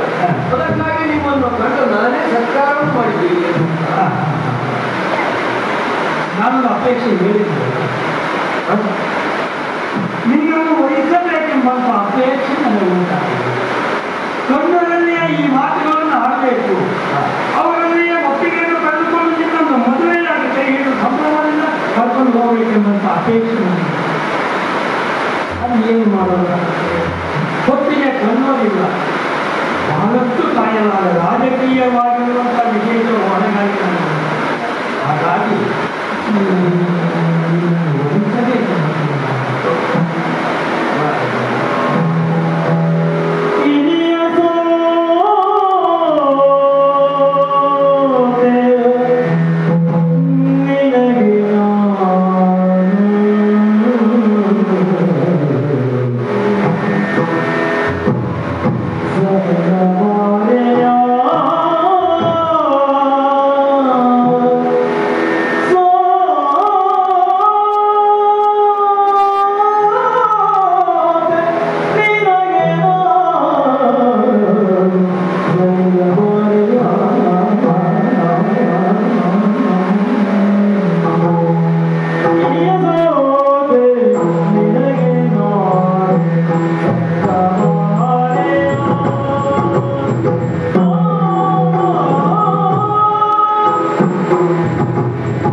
ಮನಸ್ಸು ಮಾತ್ರ ಅನೇಕ ಭಾವಗಳನ್ನು ಹೊಂದಿದ್ರು ಹೆಣ್ಣಿಗೆ ಲಜ್ಜೆ ಭೂಷಣ. ನೀವೇ ಬಾಯ್ಬಿಟ್ಟು ಹೇಳಿದ ಮೇಲೆ ಆಗಿನಿಂದಲೂ ನನ್ನ ಮನಸ್ಸು ನಿಮ್ಮನ್ನು ಕೂಗಿ ಕರೀತಾ ಇದೆ, ಇನಿಯ ಸನಿಯ ಮಾರಯ್ಯ ಅಂತ ಹೇಳುತ್ತೇನೆ. ನನಗೆ ಯಾವ ನಾಚಿಕೆಯೂ ಇಲ್ಲ. ನಿಮ್ಮನ್ನು ಕಂಡು ನಾನು ಹೇಗೆ ಆಕರ್ಷಿತರಾಗಿದ್ದೇನೋ ಹಾಗೆ ನೀವು ನನಗೆ ಸೋತಿದ್ದೀರಿ ಅಂತ ಆಯ್ತು. ಸೇರಿದರೆ ಗಂಡು ಹೆಣ್ಣನ್ನು ಹೀಗೆ ಪರಸ್ಪರ ಪ್ರೀತಿಯಲ್ಲಿ ಸೇರಬೇಕು. ಹೌದು, ಒಬ್ಬರಿಗೆ ಮೋಹ ಉಂಟಾಗುವುದು, ಇನ್ನೊಬ್ಬರಲ್ಲಿ ಅಪೇಕ್ಷೆ, ಪ್ರೀತಿ ಅನ್ನಿಸಿಕೊಳ್ಳುವುದೇ. ಸಮಾನವಾದಂತಹ ಪ್ರೇಮ ಭಾವನೆಯಿಂದ ಗಂಡು ಗಂಡು ಸೇರಬೇಕಾದ್ದು ಸೃಷ್ಟಿಯ ನಿಯಮವೂ. ಈ ಆಶ್ರಮದಲ್ಲಿ ಇಲ್ಲಿಯ ತನಕ ಎಲ್ಲರೂ ನನ್ನಲ್ಲಿ ಇಂಥ ಭಾವನೆಯನ್ನೇ ಉದ್ದೀಪನಗೊಳಿಸಿದವರು.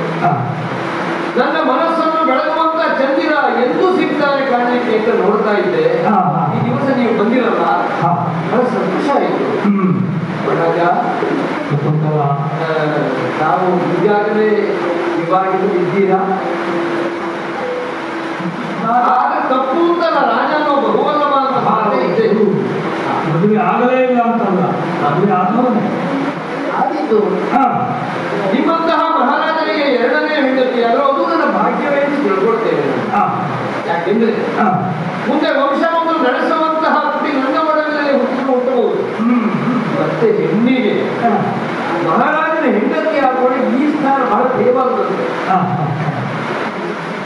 ಪ್ರಥಮ ಧರ್ಮಪತ್ನಿಸ್ಯ, ಮಹಾರಾಜನ ಹೆಂಡತಿ ಹಾಗೆ. ದ್ವಿತೀಯ ರತಿವರ್ಧನಿ ಅಂತ ಹೇಳೋದು. ಇಷ್ಟದ ದಾಂಪತ್ಯವನ್ನು, ಸುಖ ದಾಂಪತ್ಯವನ್ನು ನಡೆಸಬೇಕು ಅಂತಾದ್ರೆ ಮಹಾರಾಜನಿಗೆ ಈ ಸ್ಥಾನದಲ್ಲೇ ಒಂದು ಸೇರಬೇಕು. ಮಹಾರಾಜ ಹಿರಿಯ ಹೆಂಡತಿ ಮೇಲೆ ಪ್ರೀತಿ ಹೆಚ್ಚು. ನಿಮ್ಮ ಹಾಗೆ ನನಗೂ ಈಗ ಆದಷ್ಟು ಬೇಗ ನಾವಿಬ್ಬರು ಸೇರೋಣ, ಮದುವೆ ಆಗೋಣ ಅಂತ ಅನ್ನಿಸ್ತದೆ. ಆದರೆ ಆಚಾರ್ಯ ಗಂಡುವರು ಇರಲಿಲ್ಲ. ಈಗ ವಿವಾಹ ಸಂಸ್ಕಾರಗಳನ್ನು ಮಾಡಿಕೊಡ್ಲಿಕ್ಕೆ ಅವರು ಬರೋದಕ್ಕೆ ಕಾಯಬೇಕಲ್ಲ.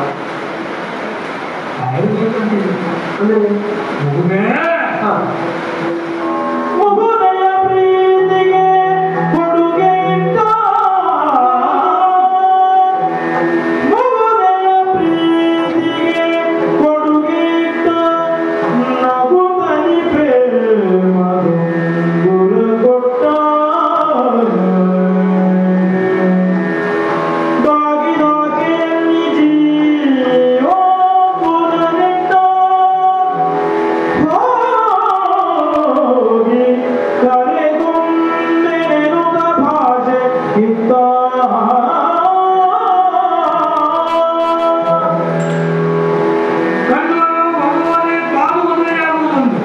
ಅವರನ್ನು ಧಾರಾದತ್ತವಾಗಿ ನನಗೆ ಮಾಡಿಕೊಟ್ಟು ವ್ಯವಧಾನ ನನಗಿಲ್ಲ. ನಾನು ಆದಷ್ಟು ಶೀಘ್ರವಾಗಿ ನಮ್ಮ ಪುರವನ್ನು ಸೇರಿಕೊಳ್ಳಬೇಕು. ಹಾಗಂತ ಮದುವೆಯಲ್ಲಿ ಅಷ್ಟವಿಧಗಳಿದ್ದಾವೆ. ಅದರಲ್ಲಿ ಒಂದು ಗಾಂಧರ್ವ ವಿವಾಹ, ಬೇರೆ ಯೋಜನೆ ಅಗತ್ಯ ಇಲ್ಲ. ಗಾಂಧರ್ವ ವಿವಾಹ ಎನ್ನುವಂಥದ್ದು ಕ್ಷತ್ರಿಯರಿಗೆ ಭೂಷಣವಾಗಿದೆ. ಹಾಗಾಗಿ ಗಾಂಧರ್ವ ವಿಧಿಯಿಂದ ನಿನ್ನನ್ನು ನಾನು ಮದುವೆಯಾಗಿದ್ದೇನೆ. ಮಾತ್ರವಲ್ಲ, ಈ ಗಾಂಧರ್ವ ಮದುವೆ ವಿಧಿಯಿಂದ ಮದುವೆಯಾಗುವುದಕ್ಕೆ ನೆನಪಿಗಾಗಿ ಇದು ಈ ನನ್ನ ಮುದ್ರೆಯುಂಗರವನ್ನು ನೀಡಿಕೊಡ್ತೇನೆ. ಅಂದ್ರೆ ಈಗಲೇ ನಾವಿಬ್ಬರು ಗಾಂಧರ್ವರಿಂದ ಮದುವೆ ಆಗುವುದು. ಹೌದು, ನೀವು ಮರಳಿ ಪಟ್ಟಣಕ್ಕೆ ಹೋಗ್ತೀವಿ. ಪಟ್ಟಣಕ್ಕೆ ಹೋಗುವುದು ನನಗೆ ಅನಿವಾರ್ಯ. ಮಹಾರಾಜ ಆಮೇಲೆ ಮತ್ತೆ ನಿಮ್ಮನ್ನು ಕಾಣುವುದು, ನೀವು ಬೆಳೆಸಿಕೊಳ್ಳುವುದು ಆದಷ್ಟು ಶೀಘ್ರದಲ್ಲಿ ನಿತ್ಯ ನಿತ್ಯ ಪ್ರತೀಕ್ಷಣ ದುಷ್ಯಂತ ಮಹಾರಾಜರನ್ನೇ ನೋಡ್ತಾ ಬದುಕಬೇಕು ಎನ್ನುವುದು ನನ್ನ ಪಾಲಿಗೆ ಅಭಿಜ್ಞಾನವಾಗಿ. ಅದಕ್ಕಾಗಿಯೇ ನೀನು ಮುದ್ರೆ ಉಂಗರವನ್ನು ಕೊಟ್ಟದ್ದು. ಕೆಲವು ಹೆಂಗಸರಿಗಾಗಿ ಗಂಡನ ಬಟ್ಟೆಯನ್ನು, ಗಂಡನ ಒಂದು ವಸ್ತುವನ್ನು ನೋಡಿದ ಸಹ ಮೊದಲ ಗಂಡನನ್ನು ಕಾಣುತ್ತಾರೆ. ಹಾಗೆ ನನ್ನದಾಗಿರುವಂತಹ ಉದ್ಯೋಗವನ್ನು ನಿಲ್ಲಿಸಿಕೊಂಡು ನೀನು ನನ್ನ ನೆನಪಿಸಿಕೊಳ್ತಾ ಇದ್ದೀವಿ. ಮಹಾರಾಜರ ಪಟ್ಟದ ಕತ್ತಿ, ಮುದ್ರೆಯುಂಗರ ಬೇರೆಯಾಗ ಕೊಡ್ತಕ್ಕಂಥದ್ದು ಹತ್ತಿಯಾದ. ಹಾಗಾಗಿ ಗಾಂಧರ್ವೀತ್ಯ ನನ್ನನ್ನು ವಹಿಸಿ ನೀವು ನಿಮ್ಮ ಪ್ರೇಮದ ಉಂಗುರ ಮುದ್ರೆಯುಂಗರವನ್ನು ನನಗೆ ಕೊಟ್ಟಾಗ ಈಗ ನಿಮ್ಮ ಪತ್ನಿ ಅನಿಸಿದ್ದೇನೆ. ಹಾಗಾದ್ರೆ ಇದ್ದು ಮಾತ್ರವೇ ಅಲ್ಲ, ಈಗ ಕೆಲವಷ್ಟು ದಿವಸಗಳು ನಾನು ಇಲ್ಲಿಯೇ ಇರ್ತೇನೆ. ನಿನ್ನೊಟ್ಟಿಗೆ ಕಾಲವನ್ನು ಕಳೆಯುತ್ತೇನೆ. ಆಮೇಲೆ ನನ್ನ ಪುರಕ್ಕೆ ಹೋಗಿ ಅತಿ ಶೀಘ್ರದಲ್ಲಿ ನಿನ್ನಲ್ಲಿರ್ತೇನೆ.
ಅಲ್ಲ, ಕ್ರಿಯೆಯಿಂದ ಅಲ್ಲ, ಅಥವಾ ಸಂತತಿಯಿಂದ ಅಲ್ಲ, ತ್ಯಾಗದಿಂದ ಮಾತ್ರ ಅಮೃತತ್ವ. ಹಾಗೆಯೇ ತ್ಯಾಗವನ್ನೇ ಉಸಿರಾಗಿ ಲಕ್ಷ್ಯವಾಗಿ ಇಟ್ಟುಕೊಂಡು ಜೀವನವನ್ನು ನಡೆಸುತ್ತಿರುವಂತಹ ಈ ಹೆಣ್ಣು ಯಾವುದು ತ್ಯಾಗ? ಸರ್ವಸ್ವವನ್ನು ತ್ಯಾಗ ಮಾಡಿ ಕೇವಲ ತಪಸ್ಸು ಮತ್ತೆ ವಿದ್ಯೆ ಹೇಳಿಕೊಡುವುದು ಇವೆರಡನ್ನೇ ಪರಮಲಕ್ಷ್ಯವಾಗಿಟ್ಟುಕೊಂಡು ಇಲ್ಲಿಯವರೆಗೆ ಹೇಳುವ ಬಂದವರು. ಎಲ್ಲವನ್ನು ಕಳೆದುಕೊಳ್ಳುವುದರಲ್ಲೇ ಆನಂದ ಉಂಟು ಅಂತ ಆತ್ಯಂತಿಕ ಸುಖವನ್ನು ಅನುಭವಿಸುವಂತಹ ಹೊತ್ತಿಗೆ ಕೇವಲ ಕಳೆದುಕೊಳ್ಳುವುದರಲ್ಲೇ ಆನಂದವನ್ನು ಪಡೆಯುತ್ತಿದ್ದ ನಮಗೆ ಪಡೆದುಕೊಳ್ಳುವ ಯೋಗವು ಲಭಿಸುತ್ತಲ್ಲ. ಏನು?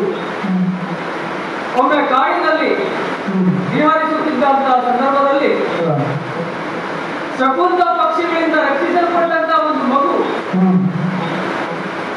ದೈವ ನಿಮಿತ್ತವೋ ಎಂಬಂತೆ ನಮಗೆ ಲಭಿಸಿದ್ದಲ್ಲ.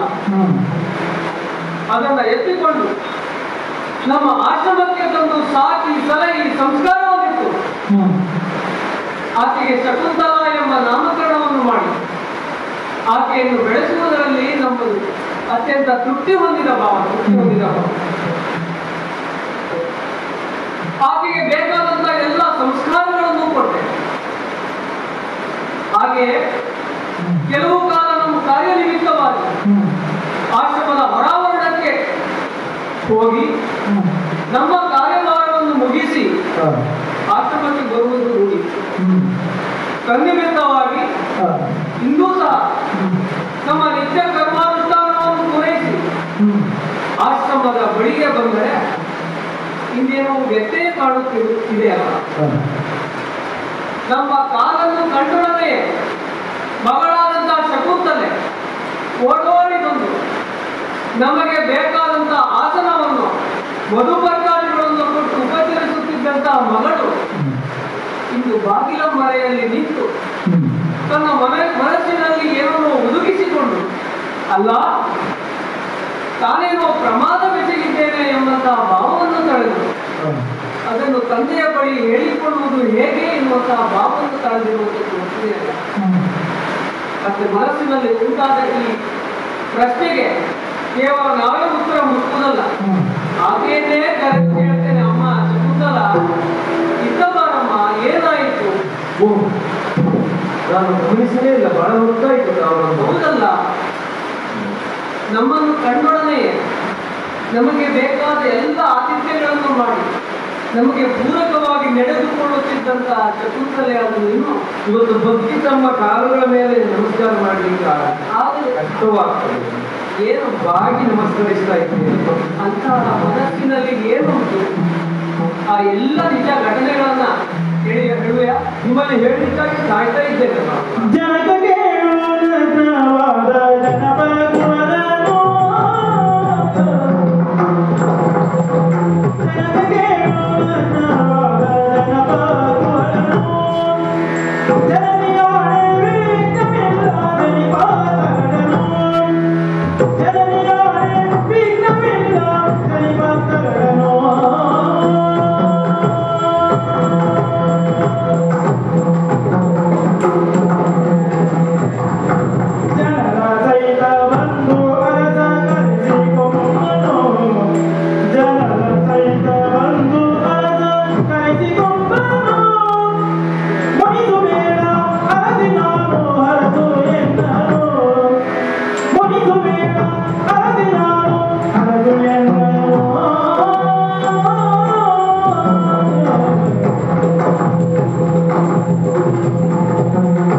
ನೀವು ಆಶ್ರಮವನ್ನು ಬಿಟ್ಟು ಹೋಗುವ ಕಾಲಕ್ಕೆ ಹೇಗಿದ್ದೇನೋ ನಾನೀಗ ಆಗಿಲ್ಲ.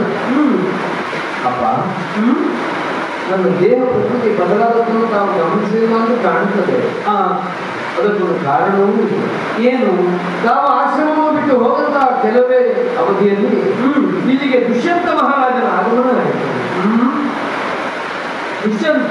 ಹೌದು ಅಪ್ಪ. ಪ್ರಾಂಗಣವಾಗಿ ನಾನು ಆಶ್ರಮಕ್ಕೆ ಬಂದಂತ ಮಹಾರಾಜನಿಗೆ ಅತಿಥಿ ಸತ್ಕಾರವನ್ನು ಮಾಡಿದೆ. ನನ್ನ ಸತ್ಕಾರವನ್ನು ಸ್ವೀಕರಿಸಿದಂತ ಮಹಾರಾಜ ನನ್ನಲ್ಲಿ ಮೋಹಿತನಾದ. ನನ್ನಲ್ಲಿ ಪ್ರಣಯ ಭಾವನೆಯನ್ನು ಹೊಂದಿ ನನ್ನನ್ನು ಮದುವೆ ಮಾಡಿಕೊಳ್ಳಿಕ್ಕೆ ಅಪೇಕ್ಷೆ ಪಟ್ಟ. ಅಪ್ಪ, ನಿಮ್ಮ ಆಶ್ರಮದಲ್ಲಿ ಇಲ್ಲವೆನ್ನುವ ಕಾರಣಕ್ಕಾಗಿ ನಾನು ಲಜ್ಜೆಯಿಂದ ಆ ಸನ್ನಿವೇಶವನ್ನು ಮುಂದೂಡಲಾರದೆ ಹೋದೆ. ಯಾಕೆಂದ್ರೆ ಒಲಿದಂತ ಗಂಡು ಹೆಣ್ಣುಗಳು ಅದೇ ಮನಸ್ಥಿತಿಯಲ್ಲಿ ಗಾಂಧರ್ವ ರೀತಿಯ ಮದುವೆ ಆಗುವುದು ಶ್ರೇಯಸ್ಕರ, ಕ್ಷತ್ರಿಯನಿಗೆ ಭೂಷಣ ಎನ್ನುವುದಾಗಿ ದುಷ್ಯಂತ ಮಹಾರಾಜ ಹೇಳಿದಾಗ ಧರ್ಮವೂ ಒಪ್ಪಿತು, ಮನಸ್ಸು ಮೊದಲೇ ಒಪ್ಪಿತ್ತು. ನಾನು ಮದುವೆ ಆಗಲು ಓಹೋ, ಅದರ ಫಲಶ್ರುತಿಯಾಗಿ ಈಗಾಗಲೇ ನಾನು ಗರ್ಭವತಿಯಾಗಿದ್ದೇನೆ. ಅಪ್ಪ, ತಮ್ಮ ಅನುಮತಿ ಇಲ್ಲದೆ ನಾನು ಹೀಗೆ ಮುಂದುವರೆದು ಬಿಟ್ಟೆ ಅಂತ ತಾವು ನನ್ನ ಮೇಲೆ ಕೋಪವನ್ನು ಮಾಡಿಕೊಳ್ಳಬಾರದು.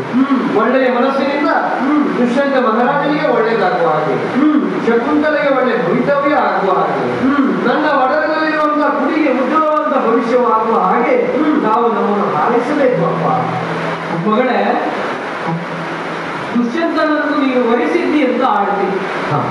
ಸಂತೋಷವಾಯಿತು ಮಗಳೇ. ಒಬ್ಬ ಜವಾಬ್ದಾರಿಯುತವಾದ ತಂದೆಯ ಕರ್ತವ್ಯ ಏನು ಅಂತ ಕೇಳಿದ್ರೆ, ಆಕೆ ಹುಟ್ಟಿದಲ್ಲಿ ಆಕೆಗೆ ಒಂದು ಸಂಸ್ಕಾರವನ್ನು ಕೊಡುವುದು, ಮತ್ತೆ ಪ್ರಾಪ್ತ ವಯಸ್ಕಳಾದಾಗ ಆಕೆಗೆ ಯೋಗ್ಯನಾದಂತಹ ವರವನ್ನು ಕೊಟ್ಟು ಮದುವೆ ಮಾಡುವುದು. ಹಾಗಾಗಿಯೇ ಪ್ರಾಪಂಚಿಕರ ಒಂದು ಮಾತನಾಡ್ತಾರೆ, ಮದುವೆ ಮಾಡಿ ನೋಡು, ಮನೆ ಕಟ್ಟಿ ನೋಡು ಅಂದ್ರೆ ಮದುವೆಗಷ್ಟು ಜವಾಬ್ದಾರಿ ಉಂಟು. ಮಗಳೇ, ನೀನು ಪ್ರಾಪ್ತ ವಯಸ್ಕಳಾದಂತಹ ಕಾಲಕ್ಕೆ ನನ್ನ ಮನಸ್ಸಿನಲ್ಲಿ ತರದ ಭಾವ, ಹಾಗೆ ಒಂದು ಯೋಗ್ಯನಾದಂತಹ ವರವನ್ನು ಹುಡುಕುವ ಪ್ರತೀಕ್ಷೆ ನನ್ನ ಭಾವನೆಯಲ್ಲೂ ಇತ್ತು. ಆದರೆ ಈ ನನ್ನ ಮಧ್ಯೆ ನೀರಲ್ಲಿ ನಡೆದಂತಹ ಒಂದು ಘಟನೆ ಗಾಂಧರ್ವ ವಿವಾಹ ಮನಸ್ಸಿಗೆ ಸಂತೋಷವನ್ನು ಉಂಟು ಮಾಡಿದರು. ಕೌಮಾರ್ಯದಲ್ಲಿ ತಂದೆ, ಯೌವನದಲ್ಲಿ ಗಂಡ, ಮತ್ತೆ ವಾರ್ಧಕ್ಯದಲ್ಲಿ ಮಗ, ಇದು ಸ್ಥಿತಿ ಇರಬೇಕಾದ. ನನ್ನನ್ನು ಮದುವೆ ಮಾಡಿಕೊಂಡ ಆ ಕ್ಷಣವೇ ಅವರು ಕರೆದೊಯ್ಯಬಹುದಾಗಿತ್ತು. ಆದರೆ ಬೇಟೆ ನಿಮಿತ್ತವಾಗಿ ಇಲ್ಲಿಗೆ ಬಂದಂತವರು ಮತ್ತೆ ಕರೆಸಿಕೊಡ್ತೇನೆ ಎನ್ನುವಂತ ಮಾತನ್ನು ಕೊಟ್ಟು ತೆರಳಿದ್ದಾರೆ. ಓಹೋ, ಬರಬಹುದು. ಹಾಗಾದ್ರೆ ಒಳ್ಳೆಯ ಕಾರ್ಯವೇ ಆದಿತ್ತು. ಮತ್ತೆ ಕರೆದುಕೊಳ್ಳುವ ನಿರೀಕ್ಷೆಯಲ್ಲಿ ಹೋಗುವ ನಿರೀಕ್ಷೆಯಲ್ಲಿ ಯಾವಾಗ ಮಹಾರಾಜ ಇಲ್ಲಿಗೆ ಆಗಮಿಸ್ತಾರೆ ಎನ್ನುವ ನಿರೀಕ್ಷೆಯಲ್ಲೇ ನಾನು ಇದ್ದೇನೆ. ಆ ಶುಭದ ದಿನ ಆದಷ್ಟು ಬೇಗ ಪ್ರಾಪ್ತಿಯಾಗಲಿ ಎನ್ನುವಂತ ಶುಭ ಮನಸ್ಸಿನ ಕೂಡ ಸಂತೋಷವಾಗಿದೆ. ಆಗಿದೆ ಮಗು, ಆಗಿದೆ. ಇಷ್ಟಾದ್ರೆ ಸಮಾಧಾನ.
ವರುಷವನ್ನು ಕೊಟ್ಟಂತಹ ಮಹಾರಾಜ ವರುಷವಾದರೂ ಈ ಕಡೆಗೆ ಬರಲಿಲ್ಲ.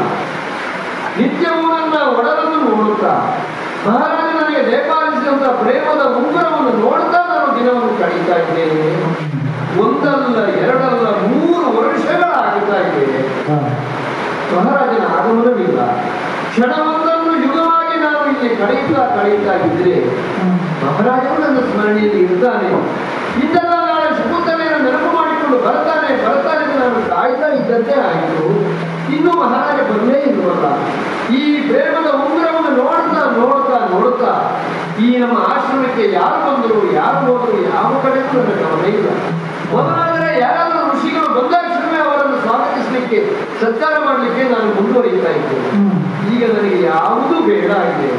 ದುಷ್ಯಂತ ಮಹಾರಾಜನ ನೆನಪಿನಲ್ಲೇ ದಿನವನ್ನು ಕಳೆಯುತ್ತಾ ಇರುವಾಗ, ಓಹೋ ಶುಭ ದಿನವಲ್ಲವೇ?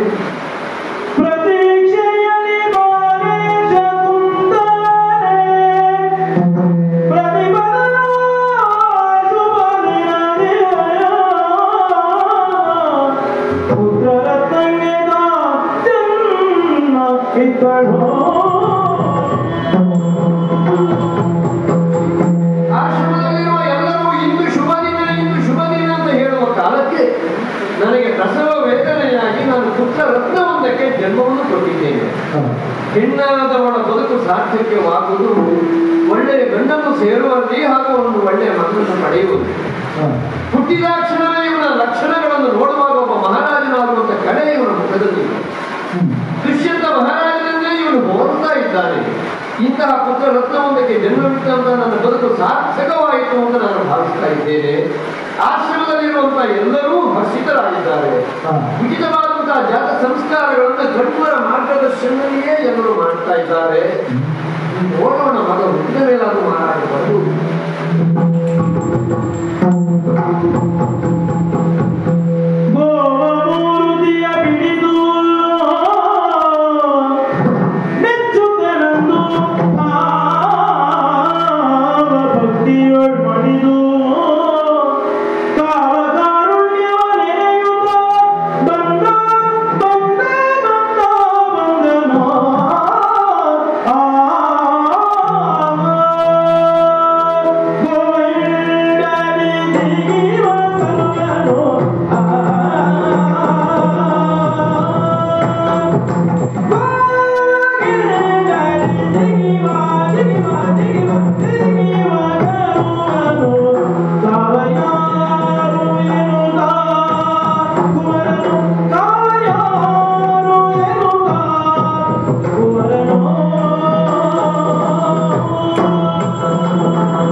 ಆದರೆ ಆನಂದ ಮಾತ್ರ ಅಲ್ಲ, ದುಃಖವೂ ಇದೆ ಎನ್ನುವುದು ಇಂದು ಅರ್ಥ ಆಗ್ತಾ ಇದೆ.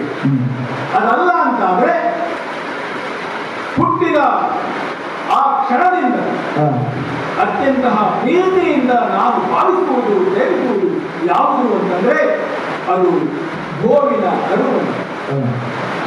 ಆನಂದದಿಂದ ಜಿಗಿಯುತ್ತ ಕುಣಿಯುತ್ತ ಈ ಆಶ್ರಮದ ಸುತ್ತಲೂ ಓಡುವಾಗ ಅದನ್ನೇ ಹಿಡಿದು ಆನಂದಿಸಬೇಕು ಎನ್ನುವುದಾಗಿ ಓಡಿದವ ನಾನು. ಅದೆಷ್ಟು ಸಾರಿ ಹಾಗೆ ಇದ್ದವನೇ ಗೊತ್ತಿಲ್ಲ. ಆದರೆ ನಿನ್ನೆ ನನ್ನೊಟ್ಟಿಗಿರಬಹುದಾದಂತಹ ನನ್ನ ಗೆಳೆಯರು ಕೇಳಿದ ಮಾತೇನು?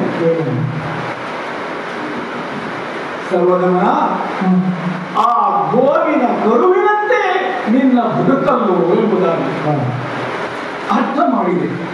ಹೌದು, ಆ ಗೋವಿನ ಕರುವಿಗೆ ತಂದೆ ಉಂಟು, ಆದರೆ ಯಾರು ಅಂತ ಗೊತ್ತಿಲ್ಲ. ಈ ಸರ್ವಗಮನ ಬದುಕಿಗೂ ತಂದೆ ಇದ್ದಾನೆ ನನ್ನ ಸೃಷ್ಟಿಗೆ, ಆದರೆ ಯಾರು ಅಂತ ಗೊತ್ತಿಲ್ಲ. ಹೀಗೆ ಅವರು ನಗುವಾಗ ಹೆಸರ ಮಾಡ್ತಾರೆ. ಹಾಗಾಗಿ ಅವನಲ್ಲಿ ಕೇಳುವುದು, ನನ್ನ ಸೃಷ್ಟಿಗೆ ತಡ ಮಾಡುವುದಿಲ್ಲ. ಅಮ್ಮನ ಬಳಿಯಲ್ಲಿ ಹೋಗಿ ಕೇಳಿಕೊಂಡು ಓ ಅಮ್ಮ ಅಮ್ಮ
ಇನ್ನೆಷ್ಟು ಮೇಲು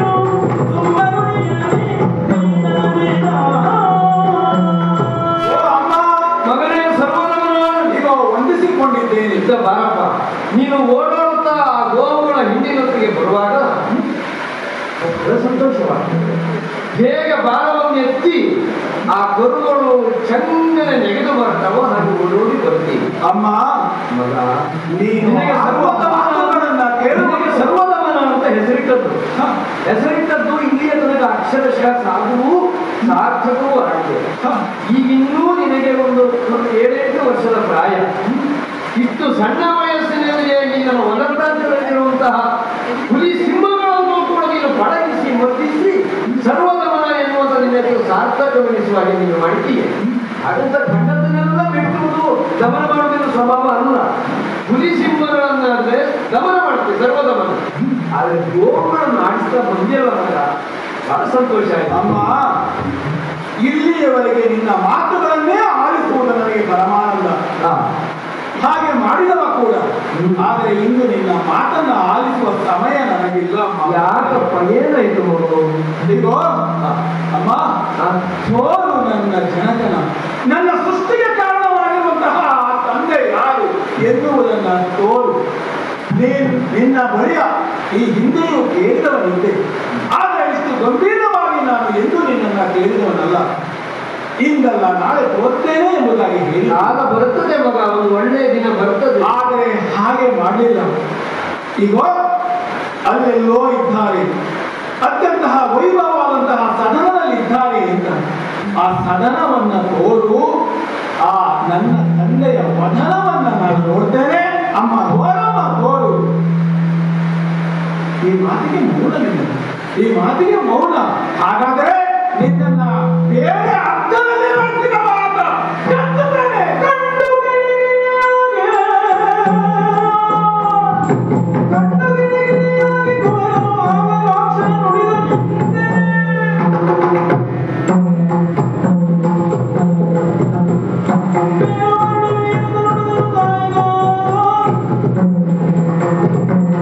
ಅಮ್ಮ, ಇದುವರೆಗೆ ನಮ್ಮ ಸುತ್ತಮುತ್ತಲು ಆಡುವಂತಹ ಮಾತುಗಳನ್ನ ಕಿವಿಯಲ್ಲಿ ಕೇಳಿದವು, ನಿನ್ನೆಲ್ಲರೂ ಆಡಿದವನಲ್ಲ. ಆದರೆ ಇಂದು ಅತ್ಯಂತಹ ದುಃಖವಾಗಿ ನಿನ್ನಲ್ಲಿ ಹೇಳಿಕೊಳ್ಳಬೇಕಾದದ್ದು, ಪ್ರೀತಿಯಿಂದ ಈ ಮಗುವನ್ನ ಪೋಷಿಸಬೇಕು ಎಂಬಂತಹ ಭಾವದಿಂದ ನನ್ನನ್ನ ಹುಟ್ಟಿಸಿದವನಲ್ಲ ಅಂತ ಈಗ ಸುಮ್ಮನೆ ಇರುವುದಿಲ್ಲ. ನನಗೂ ಉಂಟು ಕೋಪ, ನನಗೂ ಉಂಟು ಸಿಟ್ಟು. ಏನು ಮಾಡ್ತಾನೆ?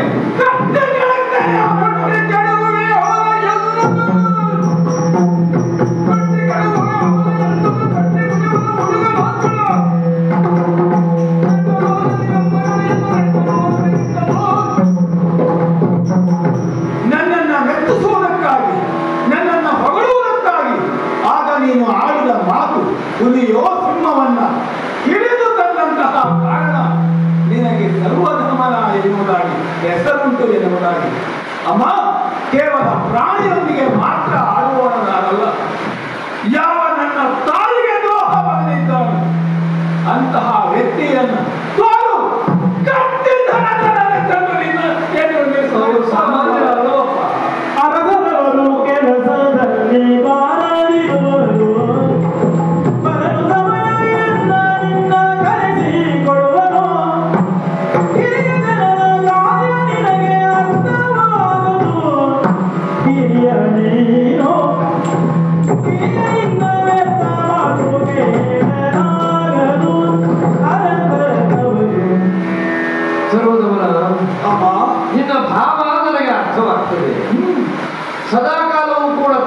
ಬಾಯಿಯಲ್ಲಿ ಪ್ರೀತಿಯಿಂದ ಮಧುರವಾಗಿ ಮಾತಾಡ್ತಾ ಇದ್ದಂತ ನೀನು ಇವತ್ತು ಸಿಟ್ಟು ಮಾಡಿಕೊಂಡು ಕೇಳ್ತಾ ಇದ್ದೆ. ಅಂದ್ರೆ ಹೀಗೆ ಕೇಳಿದರಾದರೂ ತಾಯಿ ಉತ್ತರಿಸಿ ಅವಳು ಎನ್ನುವ ಭಾವ ಅಷ್ಟೇ. ಗೌರವ ಕಡಿಮೆ ಆಯಿತು ಅಂತಲ್ಲ. ಒಂದು ಕೌಟುಂಬಿಕ ವಾತಾವರಣದಲ್ಲಿ ಅಪ್ಪ ಮಗನನ್ನು ಕಾಣುವುದಾದ್ರು ಮಗ ಅಪ್ಪನನ್ನು ಕಾಣುವುದಾದ್ರು ಪ್ರೀತಿಯಿಂದ ಕಾಣಬೇಕಪ್ಪ. ಸಿಟ್ಟು ಮಾಡಿಕೊಂಡು ಕಾಣೋದಾದ್ರು ಎಷ್ಟೋ ವರ್ಷಗಳಿಂದ ನೀವು ನನ್ನಲ್ಲಿ ಕೇಳ್ತಾ ಇದ್ದೀನಿ, ನನ್ನ ತಂದೆ ಯಾರು, ಮುಖ ನೋಡ್ಬೇಕು, ಅವ್ರ ಹೆಸರು ಹೇಳು ಅಮ್ಮ ಅಂತ ಹೇಳುವ ಕಾಲ ಬರಲಿಲ್ಲ. ಆದ್ದರಿಂದಲೇ ಒಂದು ರಹಸ್ಯವಾಗಿದ್ದೀವಿ. ಇನ್ನೂ ಎಷ್ಟು ಕಾಲ ಅಮ್ಮ? ಆಚಾರ್ಯ ಕಣ್ಮರಿಗೆ ಗೊತ್ತು, ನನಗೆ ಗೊತ್ತು, ಈ ಆಶ್ರಮದ ಹಿರಿಯ ಸಖಿಯರಿಗೆ ಗೊತ್ತು. ಆದ್ರೆ ನಿನ್ನಲ್ಲಿ ಇಲ್ಲಿಯ ತನಕ ಯಾರು ಯಾಕೆ ಹೇಳಿದ ಗೊತ್ತೇ? ಈ ಮಕ್ಕಳಿಗೆ ಕುತೂಹಲ ತಡ್ಕೊಳ್ಳಿಕ್ಕೆ ಆಗುದಿಲ್ಲ. ಅದು ಇರಬೇಕು ಎನ್ನುವ ಭಾವ ಇರ್ತದೆ. ಮಗು ನಾವು ನಮಗೆ ಬೇಕೆಂದ ತಕ್ಷಣ ಹೋಗಿ ಅವರಲ್ಲಿ ಸಾಧ್ಯ ಇಲ್ಲ. ಯಾಕೆ ಗೊತ್ತೇ? ಇಲ್ಲಿಯ ತನಕ ತಾಯಿನಿಂದ ತಂದೆಯ ಹೆಸರನ್ನು ಹೇಳಿಲ್ಲ ಎಂದಾಕ್ಷಣ ಯಾವುದೋ ಒಬ್ಬ ಸಾಮಾನ್ಯ ಪುರುಷನ ತಿಳಿಯಬೇಡ. ಅವರು ಅರಸರಿದ್ದಾರೆ. ಸಿಂಹಾಸನ ಮಧ್ಯೆ ವಿಶಾಲವಾದ ಸಮುದ್ರಾಂತವಾದಂತಹ ಭೂಮಿಯನ್ನು ಆಳುವ ಮಹಾರಾಜರು. ಮಹಾರಾಜರ ಸಮಯವನ್ನು ನಾವು ಕಾಯಬೇಕು ಬಿಟ್ಟರೆ ನಮಗೆ ಬೇಕೆಂದಾಕ್ಷಣ ಮಹಾರಾಜನಿಗೆ ಹೋಗುವುದಲ್ಲ. ಅದರ ಮೇಲೆ ಮತ್ತೊಂದು ಬಹುಕಾಲದ ಹಿಂದಿನ ಘಟನೆ. ಅವರು ನಮ್ಮ ಆಶ್ರಮ ಪ್ರದೇಶಕ್ಕೆ ಬಂದದ್ದು. ನಾವಿಬ್ಬರು ಗಾಂಧರ್ವ ರೀತಿಯ ವಿವಾಹವಾದದ್ದು. ಆಮೇಲೆ ನೀವು ಧರಿಸಿದ್ದು ಮಗು. ವಿವಾಹವಾದ ಮೇಲೆ ಗಂಡನೇ ಹೆಂಡತಿಯನ್ನು ಮನೆಗೆ ಕರೆದುಕೊಂಡು ಹೋಗಬೇಕು ಬಿಟ್ಟು ಹೆಂಡತಿಯಾದವಳು ತಾನೇ ಗಂಡನ ಮನೆ ಬಾಗಿಲು ಹೋಗಿ ನಿಂತುವುದು ಭೂಷಣ ಅಲ್ಲ, ಗೌರವ ಅಲ್ಲ. ಆದ್ದರಿಂದ ನಾನು ದಿನವೊಂದು ಪ್ರತೀಕ್ಷೆ ಮಾಡ್ತಾ ಇದ್ದವಳು ಈಗ ಅವರು ಅರಸರಿದ್ದಾರೆ, ಬೇಕಾದಷ್ಟು ಹೊಣೆಗಾರಿಕೆಲ್ಲ ಇರ್ತಾರೆ, ಬರ್ತಾರೆ ಕೆಲಸದಲ್ಲಿದ್ದಾರೆ, ಕಾಲ ಬಂದಾಗ ಕರೆದುಕೊಂಡು ಹೋಗ್ತಾರೆ. ಅಮ್ಮ ಅವರೇನು ಸೃಷ್ಟಿಯ ಹೊರೆ ಹೋಗ್ತಾರೆ.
ನಿನ್ನೊಂದಿಗೆ ಅತ್ಯಂತ ಹೆಚ್ಚು ಮಾತನಾಡಬೇಕು ಎಂಬಂತಹ ಭಾವ ನನಗೂ ಇದೆ. ಆದರೆ ವಿವರವನ್ನ ಕೊಡುವಂತಹ ಸಮಯವೋ ವ್ಯವಧಾನವೋ ನನಗಿಲ್ಲ. ಯಾಕೆ? ನಾನು ನನ್ನ ತಂದೆಯನ್ನ ಕಾಣಲೇಬೇಕು ಎನ್ನುವಂತಹ ಆ ಆತುರ. ಈಗೋ ಹೇಳಿದೆಯಲ್ಲ ನೀನು, ಅರಸನವರು ಕಾರ್ಯದ ಒತ್ತಡದಿಂದ ಬರಲಾಗಲಿಲ್ಲ, ಕರೆದುಕೊಂಡು ಹೋಗಲಿಲ್ಲ ಅಂತ. ಅವರಿಗೆ ಬ್ರಾಹ್ಮಣ ಯಾಕೆ?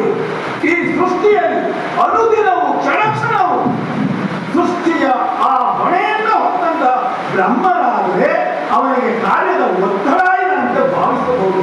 ಅಂತಹ ಬ್ರಹ್ಮರು ಸಮಯವನ್ನ ಬಿಡುವು ಮಾಡಿಕೊಂಡು ಬೇರೆ ಬೇರೆ ಬೇರೆ ಕಾರ್ಯಕ್ರಮಕ್ಕೆ ಹೋದಂತನ್ನ ಕೇಳಿದ್ದೇವೆ. ಹಾಗೆ ಅಂತಹ ಬ್ರಹ್ಮರೂ ಇರುವಾಗ ಕೇವಲ ತಮ್ಮ ಕುಟುಂಬವನ್ನ ಕಳೆದುಕೊಳ್ಳಿಕ್ಕೆ ಆಗುವುದಿಲ್ಲ ಅಂತಂದ್ರೆ ಆ ಮಹಾತ್ಮ ಇನ್ನು ಯಾವ ರೀತಿಯಾದಂತಹ ಒತ್ತಡದಲ್ಲಿ ಇರಬಹುದು. ಮಾತ್ರ ಅಲ್ಲ, ಈ ಜಗತ್ತನ್ನ ಪರಿಪಾಲನೆ ಮಾಡಬಹುದಾದಂತಹ ಮಾಡುತ್ತಿರುವಂತಹ ಆ ವಿಷ್ಣು ಅನುದಿನವು ಅನುಕ್ಷಣವು ತನ್ನ ಕಾರ್ಯದಲ್ಲಿ ಮೈಮರೆಯುವಂತಿಲ್ಲ. ಹಾಗಂತ ಕೇವಲ ಒಂದು ರಾಜ್ಯವನ್ನ ಆಳುವಂತಹ ಆ ದೊರೆ ತನ್ನ ಪ್ರಜೆಗಳನ್ನ ಮಕ್ಕಳಂತೆ ಕಾಣಬೇಕಾದದ್ದು ಸತ್ಯವಾದರೂ ತನ್ನ ಮಕ್ಕಳನ್ನು ತನ್ನ ಮಗುವನ್ನು ಕಾಣಬೇಕಾದ ನ್ಯಾಯವಾಗಿದೆ. ಹಾಗಿರುವಾಗ ನಮ್ಮನ್ನ ಕರೆದುಕೊಂಡು ಹೋಗದೆ ಕೇವಲ ಅವನ ರಾಜ್ಯದ ಪರಿಪಾಲನೆಯನ್ನು ಮಾಡ್ತಾನೆ ಅಂತಾದ್ರೆ ಏನು ಅರ್ಥ ಉಂಟು ಇದಕ್ಕೆ? ಮಾತ್ರವಲ್ಲ ಸಮಷ್ಟಿಯನ್ನು ನೋಡಬಹುದಾದಂತಹ ಮುಕ್ತಣ್ಣ. ಸೃಷ್ಟಿಗೂ ಪರಿಪಾಲನೆಗೂ ಸಹಕಾರವನ್ನು ನೀಡುವ ಜೊತೆಗೆ ಈ ಸೃಷ್ಟಿಯಲ್ಲಿ ಮರುಸೃಷ್ಟಿಗೆ ಬೇಕಾದಂತಹ ಕಾರ್ಯವನ್ನು ಮಾಡುವಂತಹ ಆ ಮುಖಂಡ ಇಂಥವರ ಕಾರ್ಯವನ್ನ ನೋಡಿ ನಗದಿರುತ್ತಾರೆ. ಇದರ ಅರ್ಥ ಆ ತ್ರಿಮೂರ್ತಿಗಳಿಗೂ ಇಲ್ಲದಂತಹ ಕಾರ್ಯ ಒತ್ತಡ ನನ್ನ ಗಂಡನಿದೆಯಾ ಅಂತ ಪ್ರಶ್ನೆ. ಅಮ್ಮ, ಇದು ಕೇವಲ ಮೇಲ್ನೋಟದ ಮಾತು. ಇದನ್ನ ಕೇಳುವುದಿಲ್ಲ ನನಗೆ ಇದು ಹೇಳಬೇಕು. ಮಗಳೇ ಶಕುಂತಲ, ನುಡಿಯುವುದು ಸರಿಯೇ, ನುಡಿಯುವುದು ಸರಿಯೇ, ಅರಸ ಮನೆತಿಗಳು ಕಡೆಯೇ, ಅರಸ ಮನೆತಿಗಳು ಕಡೆಯೇ, ಮರುದನೆ ಅರಮನೆಯ ಸೇರು ಸೇರು ಅರಸನೊಟ್ಟಿಗೆ ಬಾಳು, ಮರುಗನೆ ನೀರು ಸೇರು ಅರಮನೆಯ ಸೇರು ಸೇರು.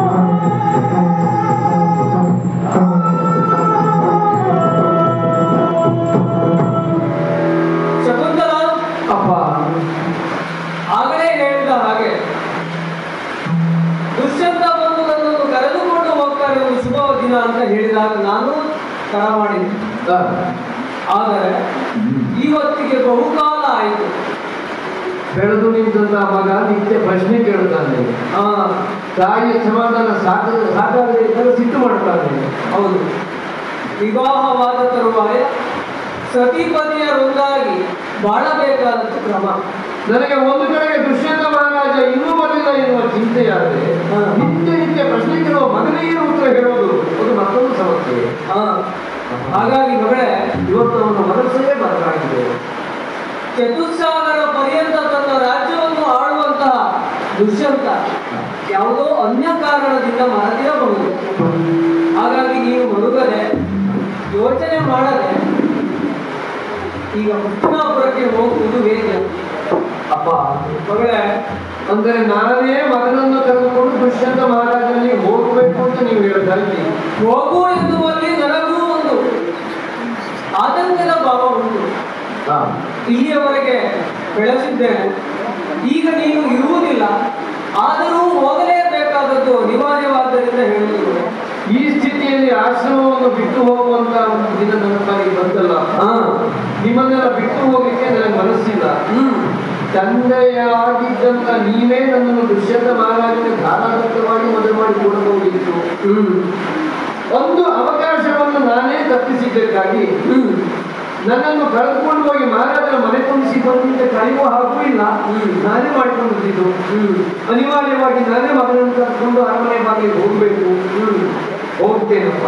ಆದರೆ ಆಗುವುದೆಲ್ಲ ಒಳ್ಳೆಯದಕ್ಕೆ ಎನ್ನುವ ಹಾಗೆ ನೀನು ಅರಮನೆಯನ್ನು ಸೇರಿ ಆಶೀರ್ವಾದ ಮಾಡಿಯಪ್ಪ. ಆಗಲ್ಲಮ್ಮ, ಆಗಲಿ.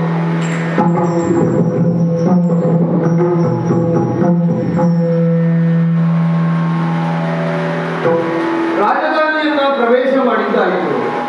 ಮಗನನ್ನು ಕರೆದುಕೊಂಡು ಅಲ್ಲಿ ಇಲ್ಲಿ ಸುತ್ತುವುದಕ್ಕಿಂತ ನೇರವಾಗಿ ರಾಜಾಲಯವನ್ನು ಪ್ರವೇಶ ಮಾಡ್ತೇವೆ. ಸಿಂಹಾಸನದಲ್ಲಿ ಕುಳಿತಂತ ಮಹಾರಾಜನ ಸಮ್ಮುಖದಲ್ಲಿ ಬೆಳಗಿನಿಂದ ಮಗನನ್ನು ಕರೆದುಕೊಂಡು ಹೋಗಿ ನಮಸ್ಕರಿಸ್ತೇವೆ.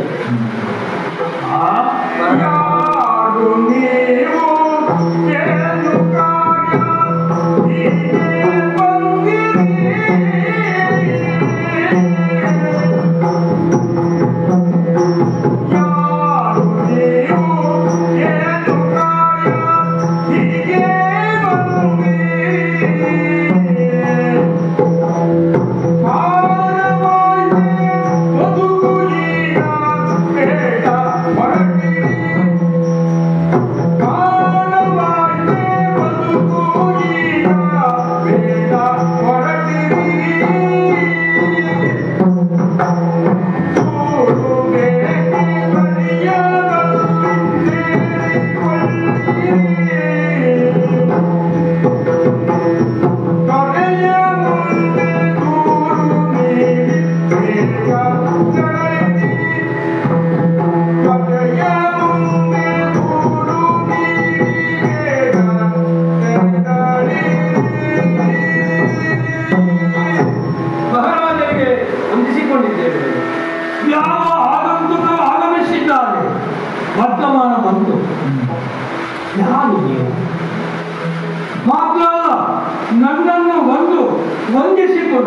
ನಿಮ್ಮ ಮುಖವನ್ನು ಅವಲೋಕನ ಮಾಡಿದರೆ ಏನೋ ಕಳೆದುಕೊಂಡವರ ಹಾಗೆ, ಜೀವನವೇ ಬೇಡವಾಗಿದೆಯೋ ಎನ್ನುವ ರೀತಿಯಲ್ಲಿ ಬಂದಿದ್ದೀರಲ್ಲ.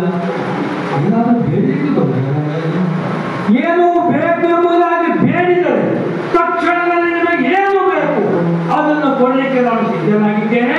ಏನು ಬೇಕು ಹೇಳಿ, ಬೇಡಿ ಪಡೆದುಕೊಂಡು ರಾಜ. ಮರೆದೆಯೋ ಪ್ರಿಯಕರ ನೀನೋ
ಮತ್ತೆ ಹೇಗೆ ಹೇಳಬೇಕು? ಸರಿಯಾಗಿ ಒಮ್ಮೆ ನನ್ನ ಮುಖವನ್ನು ನೋಡಿ ನೆನಪಾಗುವುದಿಲ್ಲ.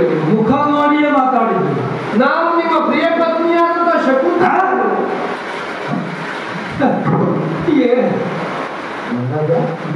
ಆ ದಿವಸ ನಮ್ಮ ಆಶ್ರಮ ಪ್ರದೇಶಕ್ಕೆ ಬಂದಾಗ ಒಂದಲ್ಲ ಎರಡಲ್ಲ 100 ಬಾರಿ ಶಕುಂತಲ ಶಕುಂತಲ ಶಕುಂತಲ ಅಂತ ಕರೆದ ಬಾಯಿ ಹೋಗುತ್ತೇ.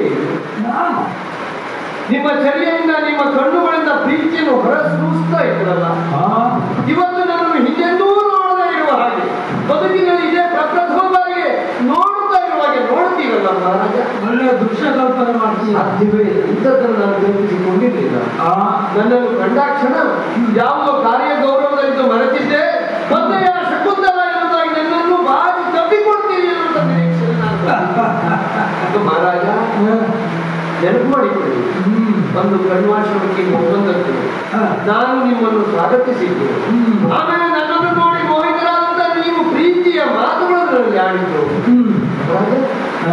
ಆಮೇಲೆ ನಾನು ನೀವು ಬೇರೊಬ್ಬರ ಅನುಮತಿಗೆ ಕಾಯದೆ ಉಳಿದ ಜೀವಗಳೆರಡು ಆದಷ್ಟು ಬೇಗ ಒಂದಾಗುವಾಗ ಗಾಂಧರ್ವ ರೀತಿಯ ಮದುವೆ ಆದದ್ದು. ಅದೆಲ್ಲವನ್ನು ಮರೆತಿಬಿಟ್ಟಿದೆ ನೀವು. ಆ ಒಂದೊಂದು ಸರಸದ ರಸ ಕ್ಷಣಗಳನ್ನು ಮರೆಯಲಿಕ್ಕೆ ಸಾಧ್ಯ ಉಂಟೆ? ಈ ಕ್ಷಣದವರೆಗೆ ಶಕುಂತಲ ಬದುಕಿನಲ್ಲಿ ಅದೇ ಆಹಾರ, ಅದೇ ಸ್ಮೃತಿ, ಪ್ರತಿ ಕ್ಷಣವೂ ನಿಮ್ಮನ್ನು ಧ್ಯಾನಿಸುತ್ತಾ ಬದುಕ್ತಾ ಇದ್ದವರು.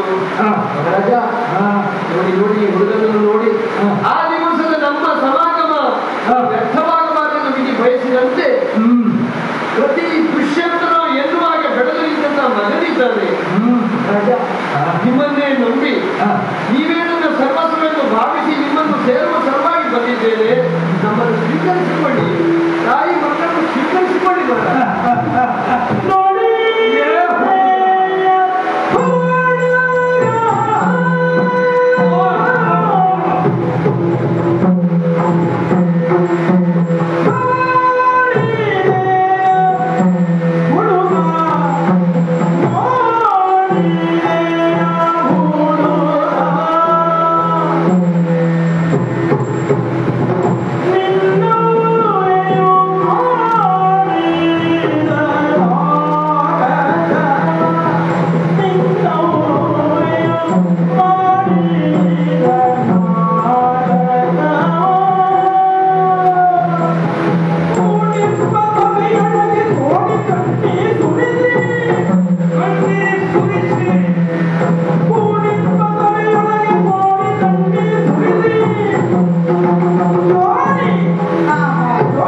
ಎಲ್ಲ ಹುಡುಗ ನೋಡು ಅಮ್ಮನ ಬಾಯನ್ನೇ ನೋಡ್ತಾ ಇದ್ದೀಯ. ಅಮ್ಮ ಏನು ಹೇಳ್ತಾರೆ, ಬಾಬಾಗ ಏನು ಹೇಳ್ತಾರೆ. ಬಹುಶಃ ನಿಮಗೆ ಅಮ್ಮ ಒಪ್ಪಿಸಿ ಕಳ್ಕೊಂಡು ಬಂದಿರಬೇಕು. ನೀನು ಅಪ್ಪನನ್ನು ತೋರಿಸ್ತೇನೆ ಮಗನೇ. ಹೌದು, ನಾವು ದೇಶದ ಪ್ರಜೆಗಳೆಲ್ಲರಿಗೂ ನಾನು ಅಪ್ಪ ಹೌದಾದ್ರು ಸ್ವತಃ ಇವರು ಹೇಳುವುದು ನಾನು ಇವರನ್ನು ಸೇರಿ ಬಂದಿದೆ ಹಾಗೆ ಇದನ್ನು ಪಡೆದಿದ್ದೇನೆ ಅಂತ. ಹುಡುಗ ನೋಡು, ನಿಮ್ಮ ಅಮ್ಮ ಯಾರೊಟ್ಟಿಗೋ ಸೇರಿ ತಾನು ಮಾಡಿದ ತಪ್ಪಿನಿಂದಾಗಿ ನಿನ್ನನ್ನು ಹುಟ್ಟಿಸಿದ್ದಾರೆ. ಆದರೆ ನಿನ್ನ ನಂಬಿಸುವ ಉದ್ದೇಶದಿಂದ ಇಲ್ಲಿ ಕರೆದುಕೊಂಡು ಬಂದಿದ್ದಾರೆ. ಈ ನಮ್ಮ ವಿಶಾಲವಾಗಿರುವಂತಹ ಸಭಾಸ್ಥಾನದಲ್ಲಿ ಸೇರಿದ ಜನಗಳ ಮುಂದೆ ಸುರಿಯುವ ಮಳೆಯಂತೆ ಕಣ್ಣೀರು ಸುರಿಸಿ, ಹೆಂಗಸರಿಗೆ ದೊಡ್ಡ ಅಸ್ತ್ರವೇ ಅದು ಕಣ್ಣೀರು ಸುರಿಸಿ, ಕಣ್ಣೀರು ಸುರಿಸಿದರೆ ಯಾರು ಹೋಗುತ್ತಾರೆ ಅಂತ ಹಾಗೆ ಕಣ್ಣೀರು ಸುರಿಸಿ, ನಾನು ನಿಮ್ಮ ಕೈ ಹಿಡಿದವರು ಅಲ್ಲಿಗೆ ಬಂದಿದ್ದೀನಿ, ನೀವು ಹಾಗೆ ಮಾತಾಡಿದ್ದೀರಿ, ನನಗೆ ಒಪ್ಪಿಗೆಯನ್ನು ಪಡೆದುಕೊಂಡು ಮಹಾರಾಜ ಗಾಡಿಗೆ ಹೋಗಲಿಕ್ಕೆ ಸಾಧ್ಯ ಉಂಟು? ಗಾಡಿಗೆ ಹೋಗಿ ಇಂಥವರನ್ನೆಲ್ಲ ಒಪ್ಪಲಿಕ್ಕೆ ಸಾಧ್ಯ ಉಂಟು? ಅವೆಲ್ಲ ಸುಳ್ಳು ಕಟ್ಟು ಕಥೆಗಳು. ಇಂತಹ ಕಥೆಗಳನ್ನು ನಂಬಿಕೊಂಡು ಬಂದೇ ಅಲ್ಲ. ಏನಾದರೂ ಬೇಕಾದ್ರೆ ಬೇರು ಪಡೆದುಕೊಂಡು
ಯಾವ ಸ್ಥಿತಿಗೆ ನನ್ನನ್ನು ನೀನು ಮಾಡಿಕೊಂಡ ಸ್ಥಿತಿ, ಯಾವುದೋ ದಾರಿ ತಪ್ಪಿದ ಹೆಣ್ಣು ಹೇಗೋ ಪಡೆದಂತ ಮಗನನ್ನು ಕಟ್ಟಿಕೊಂಡು ಸಿಂಹಾಸನದ ಮುಂದೆ ಬಂದು ನಿಂತು ನಿನ್ನನ್ನು ಅದಕ್ಕೆ ಹೊಣೆಗಾರನನ್ನಾಗಿ ಮಾಡಿ ಬದುಕನ್ನು ಕಂಡುಕೊಳ್ಳಿಕ್ಕೆ ಬಂದಿದ್ದೇವೆ. ಆ ದಿವಸ ಕಣ್ಮಾಶ್ರಮಕ್ಕೆ ಬೇಟೆ ನಿಮಿತ್ತ ಬಂದಂತ ನಿನ್ನನ್ನು ಸ್ವಾಗತಿಸಿ ಸತ್ಕರಿಸಿ ನಿನ್ನ ಅಪೇಕ್ಷೆಯಿಂದ ನಾನು ನಡೆದುಕೊಂಡಂತ ಕಾರಣಕ್ಕೆ ನನಗೆ ನಿನ್ನ ಸ್ಥಿತಿಯಾಯಿತೆ. ಗಂಡು ಹೆಣ್ಣುಗಳು ಪ್ರಣಯವನ್ನ ನಿಯಂತ್ರಣದಲ್ಲಿ ಮುಂದುವರಿಯಬಾರದು. ಅದಕ್ಕಾಗಿಯೇ ಹಿಂದಿನವರು ಗುರುಹಿರಿಯರು ಮಾಡಿದಂತ ವಿವಾಹ ವ್ಯವಸ್ಥೆ ಗಾಂಧರ್ವದಲ್ಲಿ ಯಾರೋ ಮದುವೆ ಆಗಬಹುದು, ಆದರೆ ಗಾಂಧರ್ವವೇ ಅಂತಿಮ ಅಲ್ಲ. ರಾಜ ನಾನು ತಪ್ಪು ಮಾಡಿದ್ದೆಲ್ಲ ಬರುವಲ್ಲಿಯ ತನಕ ನಾನು ಕಾದಿರುತ್ತಿದ್ದರೆ ಈ ಸ್ಥಿತಿ ನನಗೆ ಬರ್ತಿರಲಿಲ್ಲ. ಆ ದಿವಸ ಒಲಿದಂತ ನೀವು ನನ್ನನ್ನು ನಂಬಿಸುವ ಸಲುವಾಗಿ ಆಡಿದಂತ ಪ್ರಣಯದ ಮಾತುಗಳಿತ್ತು, ಪ್ರಣಯದ ಭಾಷೆಗಳು. ಮದುವೆಯಲ್ಲಿ ಇಂಥ ಬಿರುಗುಡಿಯನ್ನು ಎಂದೂ ಕೇಳಲಿದ್ದಂತ ನಾನು ತುಂಬಿದ ಸಭೆಯಲ್ಲಿ ಎಲ್ಲರ ಕಣ್ಣುಂದೆ ಕೊರತೆಯಾದಂತ ಹೆಣ್ಣಾಗಿ ಕಾಣಿಸಿಕೊಡ್ತಾ ಇದ್ದೇನೆ. ಸಾಧ್ವೀಮಣಿಯಾದಂತ ಶಕುಂತಲೆ ದುಷ್ಯಂತ ಮಹಾರಾಜನನ್ನು ಸರ್ವಸ್ವವನ್ನು ಭಾವಿಸಿ ಪ್ರತಿ ಕ್ಷಣವು ದುಷ್ಯಂತ ದುಷ್ಯಂತ ದುಷ್ಯಂತ ಅಂತ ಬದುಕ್ತಾ ಇದ್ದವಳು ಇವತ್ತು ವ್ಯಭಿಚಾರಿಣಿಯಾಗಿ ಕಾಣಿಸಿಕೊಳ್ತಾ ಇದ್ದಾರೆ ತಮ್ಮ ಸಿಂಹಾಸನ ಸಾಕ್ಷಿಗಳು. ಮಹಾರಾಜ, ಕಾಲ ಯಾರನ್ನೂ ಈ ಸ್ಥಿತಿಗೆ ತಂದು ನಿಲ್ಲಿಸಬಾರದು. ನೆನಪು ಮಾಡಿಕೊಳ್ಳಿ, ಆ ಕ್ಷಣಗಳನ್ನು ಮರೆಯಲಿಕ್ಕುಂಟೆ. ನೀವು ಆಡಿದಂತ ಮಾತುಗಳು, ನೀವು ಕೊಟ್ಟಂತ ಉಡುಗೊರೆಗಳು. ರಾಜ, ಆ ದಿವಸ ನೀವು ನಿಮ್ಮದಾದಂತ ಮುದ್ರೆಯುಂಗುರವನ್ನು ನನಗೆ ಕೊಟ್ಟಿದ್ದೀರಿ. ಶಕುಂತಲ ಇದು ನನ್ನ ಪ್ರೀತಿಯ ಕಾಣಿಕೆ.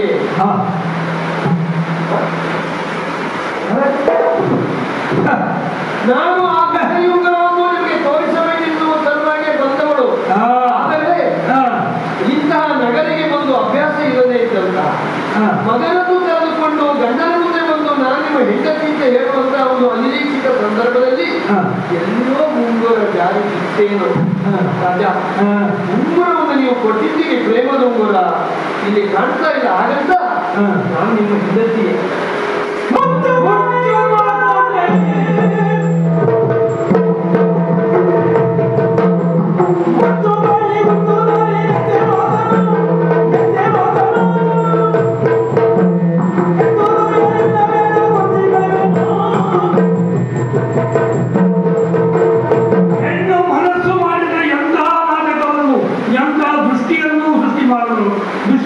ಮಾಡಬಲ್ಲರು.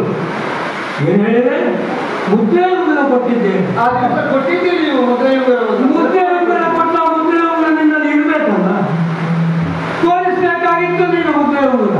ನಿಮ್ಮನ್ನು ನೋಡುವ ಸಂಭ್ರಮದಲ್ಲಿ ಎಲ್ಲಿಯೋ ನಾನು ಅಪೂರ್ವವಾಗಿರುವಂತಹ ಗಂಡನಿಂದ ಕೊಡಲ್ಪಟ್ಟಿರುವಂತಹ ಒಂದು ಮುದ್ರೆ ಉಂಗುರ, ಅದನ್ನು ಇರಿಸಿಕೊಳ್ಳಿಕ್ಕೆ ನೀನು ಆಗಲಿಲ್ಲ ಅಂತಾಗ ನೀನೆಂತ ಇಲ್ಲಿಯ ತನಕ ನಿಮ್ಮ ವಿಜ್ಞಾನವಾಗಿ ಆ ಉಂಗುರ ಇಲ್ಲಿಯ ತನಕ ಇದ್ದದ್ದು ಈಗಲೇ ಹೋಯಿತು. ನಿಮ್ಮನ್ನು ಕಾಣುವ ಹಾಗಾದ್ರೆ ಅದು ಬೇಡ ನಿಮ್ಮನ್ನು ಇದು ಇವರನ್ನು ನಂಬಿಸಲಿಕ್ಕೆ ನೀನು ಮಾಡಿದಂತಹ ಒಂದು ನಾಟಕ. ನಿನ್ನಲ್ಲಿ ಮುದ್ರೆ ಉಂಗುರವೇ ಇಲ್ಲ, ಮುದ್ರೆ ಉಂಗುರ ಇದೆ ಎಂಬುದಾಗಿ ನಾಟಕವನ್ನು ಮಾಡಿ ಈಗ ನಾನು ಒಪ್ಪಿಸಬಹುದು ಅಂತ ಭಾವಿಸಿದ್ರೆ ಹೆಚ್ಚು ಮಾತಾಡಬೇಡ. ಹೆಚ್ಚು ಮಾತಾಡಿದ್ರೆ ನನ್ನ ಸಭೆಯಲ್ಲಿ ಇಷ್ಟು ಮಾತಾಡಲಿಕ್ಕೆ ಅವಕಾಶ ಮಾಡಿಕೊಟ್ಟರೆ ಹೆಚ್ಚಾಯಿತು. ಒಂದು ಮಾತಾಡಿದ್ರೆ ಒಚ್ಚಿ ಕಲಿಯಬೇಕಾಗಿತ್ತು. ರಾಜ ಅಕ್ಕಳಿದ್ರೆ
Hare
ಯಾವ ಶಕುಂತಲೆಯನ್ನು ನಾನು ಆರಾಧಿಸಿದ್ದೇನೆ ಅಂತವೊಂದು ಬಿಡುಗಡೆಯಿಂದ ನೆನಪಾಯಿತೆ ನಿಮಗೆ ಮಾತ ಬಯಸಿದ್ದೇನೆ. ಆ ದಿವಸ ಹೌದು, ಕರುಣಾಶ್ರಮದಲ್ಲಿ ಬಂದದ್ದು ಎಲ್ಲ ನೆನಪಾಗ್ತಾ ಇದೆ, ಎಲ್ಲ ನೆನಪಾಗ್ತಾ ಇದೆ. ಮದುವಿದೆ ಶಕುಂತಲ ಮತ್ತೆ ಭವಿಷ್ಯರು. ನೀನು ನಿನಗೆ ನಾನಿಟ್ಟಿದಂತ ಮುದ್ದೆ ಮರೆತಲ್ಲವೇ ಬರುತ್ತೆ. ಸಾಧ್ವಿ ಮಣಿಯಾಗಿರುವಂತ ಗಂಡನನ್ನೇ ದೇವರು ಎಂದು ನಂಬಿಕೊಂಡು ಮಗನನ್ನು ಕರೆಕೊಂಡು ಬಂದ ಸಭೆಯ ಮುಂದೆ ಕಠೋರವಾಗಿ ವರ್ತಿಸಿ ನಿನ್ನ ಮನಸ್ಸಿಗೆ ಘಾತಿಗೊಳಿಸಿದರೆ ಒಂದಲ್ಲದೆ ನಿಮ್ಮನ್ನು ನಾನು ಮತ್ತೆ ಸೇರುವ ಹಾಗೆ ಆ ಮುದ್ರಾ ಮಹಿಮೆ ನೋಡಿ ಎಷ್ಟು ಅದನ್ನು ಕರಗಲ್ಲಿ ಹಿಡಿದ ಕ್ಷಣದಲ್ಲಿಯೇ ಎಲ್ಲ ನೆನಪಿಗೆ ನನ್ನನ್ನು ಕ್ಷಮಿಸಿ. ನಿಮ್ಮ ಮಗನೇ, ನನ್ನ ಮಗನೇ, ಮಗನೇ ಅವನನ್ನು ಅಪ್ಪಿಕೊಂಡು ಸಂತೃಪ್ತಿಯನ್ನು ಹೊಂದಿದ್ದೆ. ಅವನಿಗೆ ಸರ್ವದವನ್ನೆನ್ನುವಂತ ಹೆಸರಿಟ್ಟಿದ್ದೇವೆ. ಒಳ್ಳೆ ಹೆಸರು ಇರಿಸಿದ್ದೀಯ. ಅವನನ್ನು ನೋಡಿದಾಗ ಎಲ್ಲರ ಮನಸ್ಸಿನ ಭಾವನೆಗೆ ಭರತನನ್ನು ಭರತನನ್ನು ಕರೀತಾ ಇದ್ದಾರೆ. ಭರತನೆಂಬ ಹೆಸರೇ ಅವನಿಗೆ ಪ್ರಖ್ಯಾತವ. ರಾಜ ಕೆಲವೆಯಲ್ಲಿ ಎಲ್ಲ ಪರಾಕ್ರಮ ಗೊತ್ತೇ. ಸಿಂಹನೋಡರಾದ ಹಲ್ಲುಗಳನ್ನು ಇಡಿಸ್ತಾನೆ. ನನ್ನ ಮಗ ಅಲ್ವೇ ರಾಜ ಇಷ್ಟು ದಿವಸಗಳ ತನ್ನ ಕಷ್ಟ ಏನೇ ಇರಲಿ ಮತ್ತೆ ಸುಖಾಂತವಾಯ್ತಲ್ವ. ಒಳ್ಳೆ ಅಮಾಯನ ಒಪ್ಪಿತು ಅಂತ ಹೇಳಿದೆ. ಬಹುಶಃ ನನ್ನನ್ನೇ ಚಿಂತಿಸುತ್ತಾ ಆವಾಗ ಮೈ ತುಂಬಿಕೊಂಡಿದ್ದಂತ ಶಕುಂತಲ ಇವತ್ತು ಸೊರಗಿ ಹೋಗಿದ್ದಾರೆ. ಆ ಒಂದು ಕೆಳಗೆ ಹೋಗಿದೆ. ಹಾಗೆ ಬಿಟ್ಟಂತಹ ಉಂಗ್ರ ಅದು ಸಕಾಲದಲ್ಲಿ ತಿಂಡಿ ಅದರ ಮಹಿಳೆಯನ್ನು ತೋರಿಸಿದಲ್ಲ. ಇದು ಮುದ್ರಾಮಣಿ.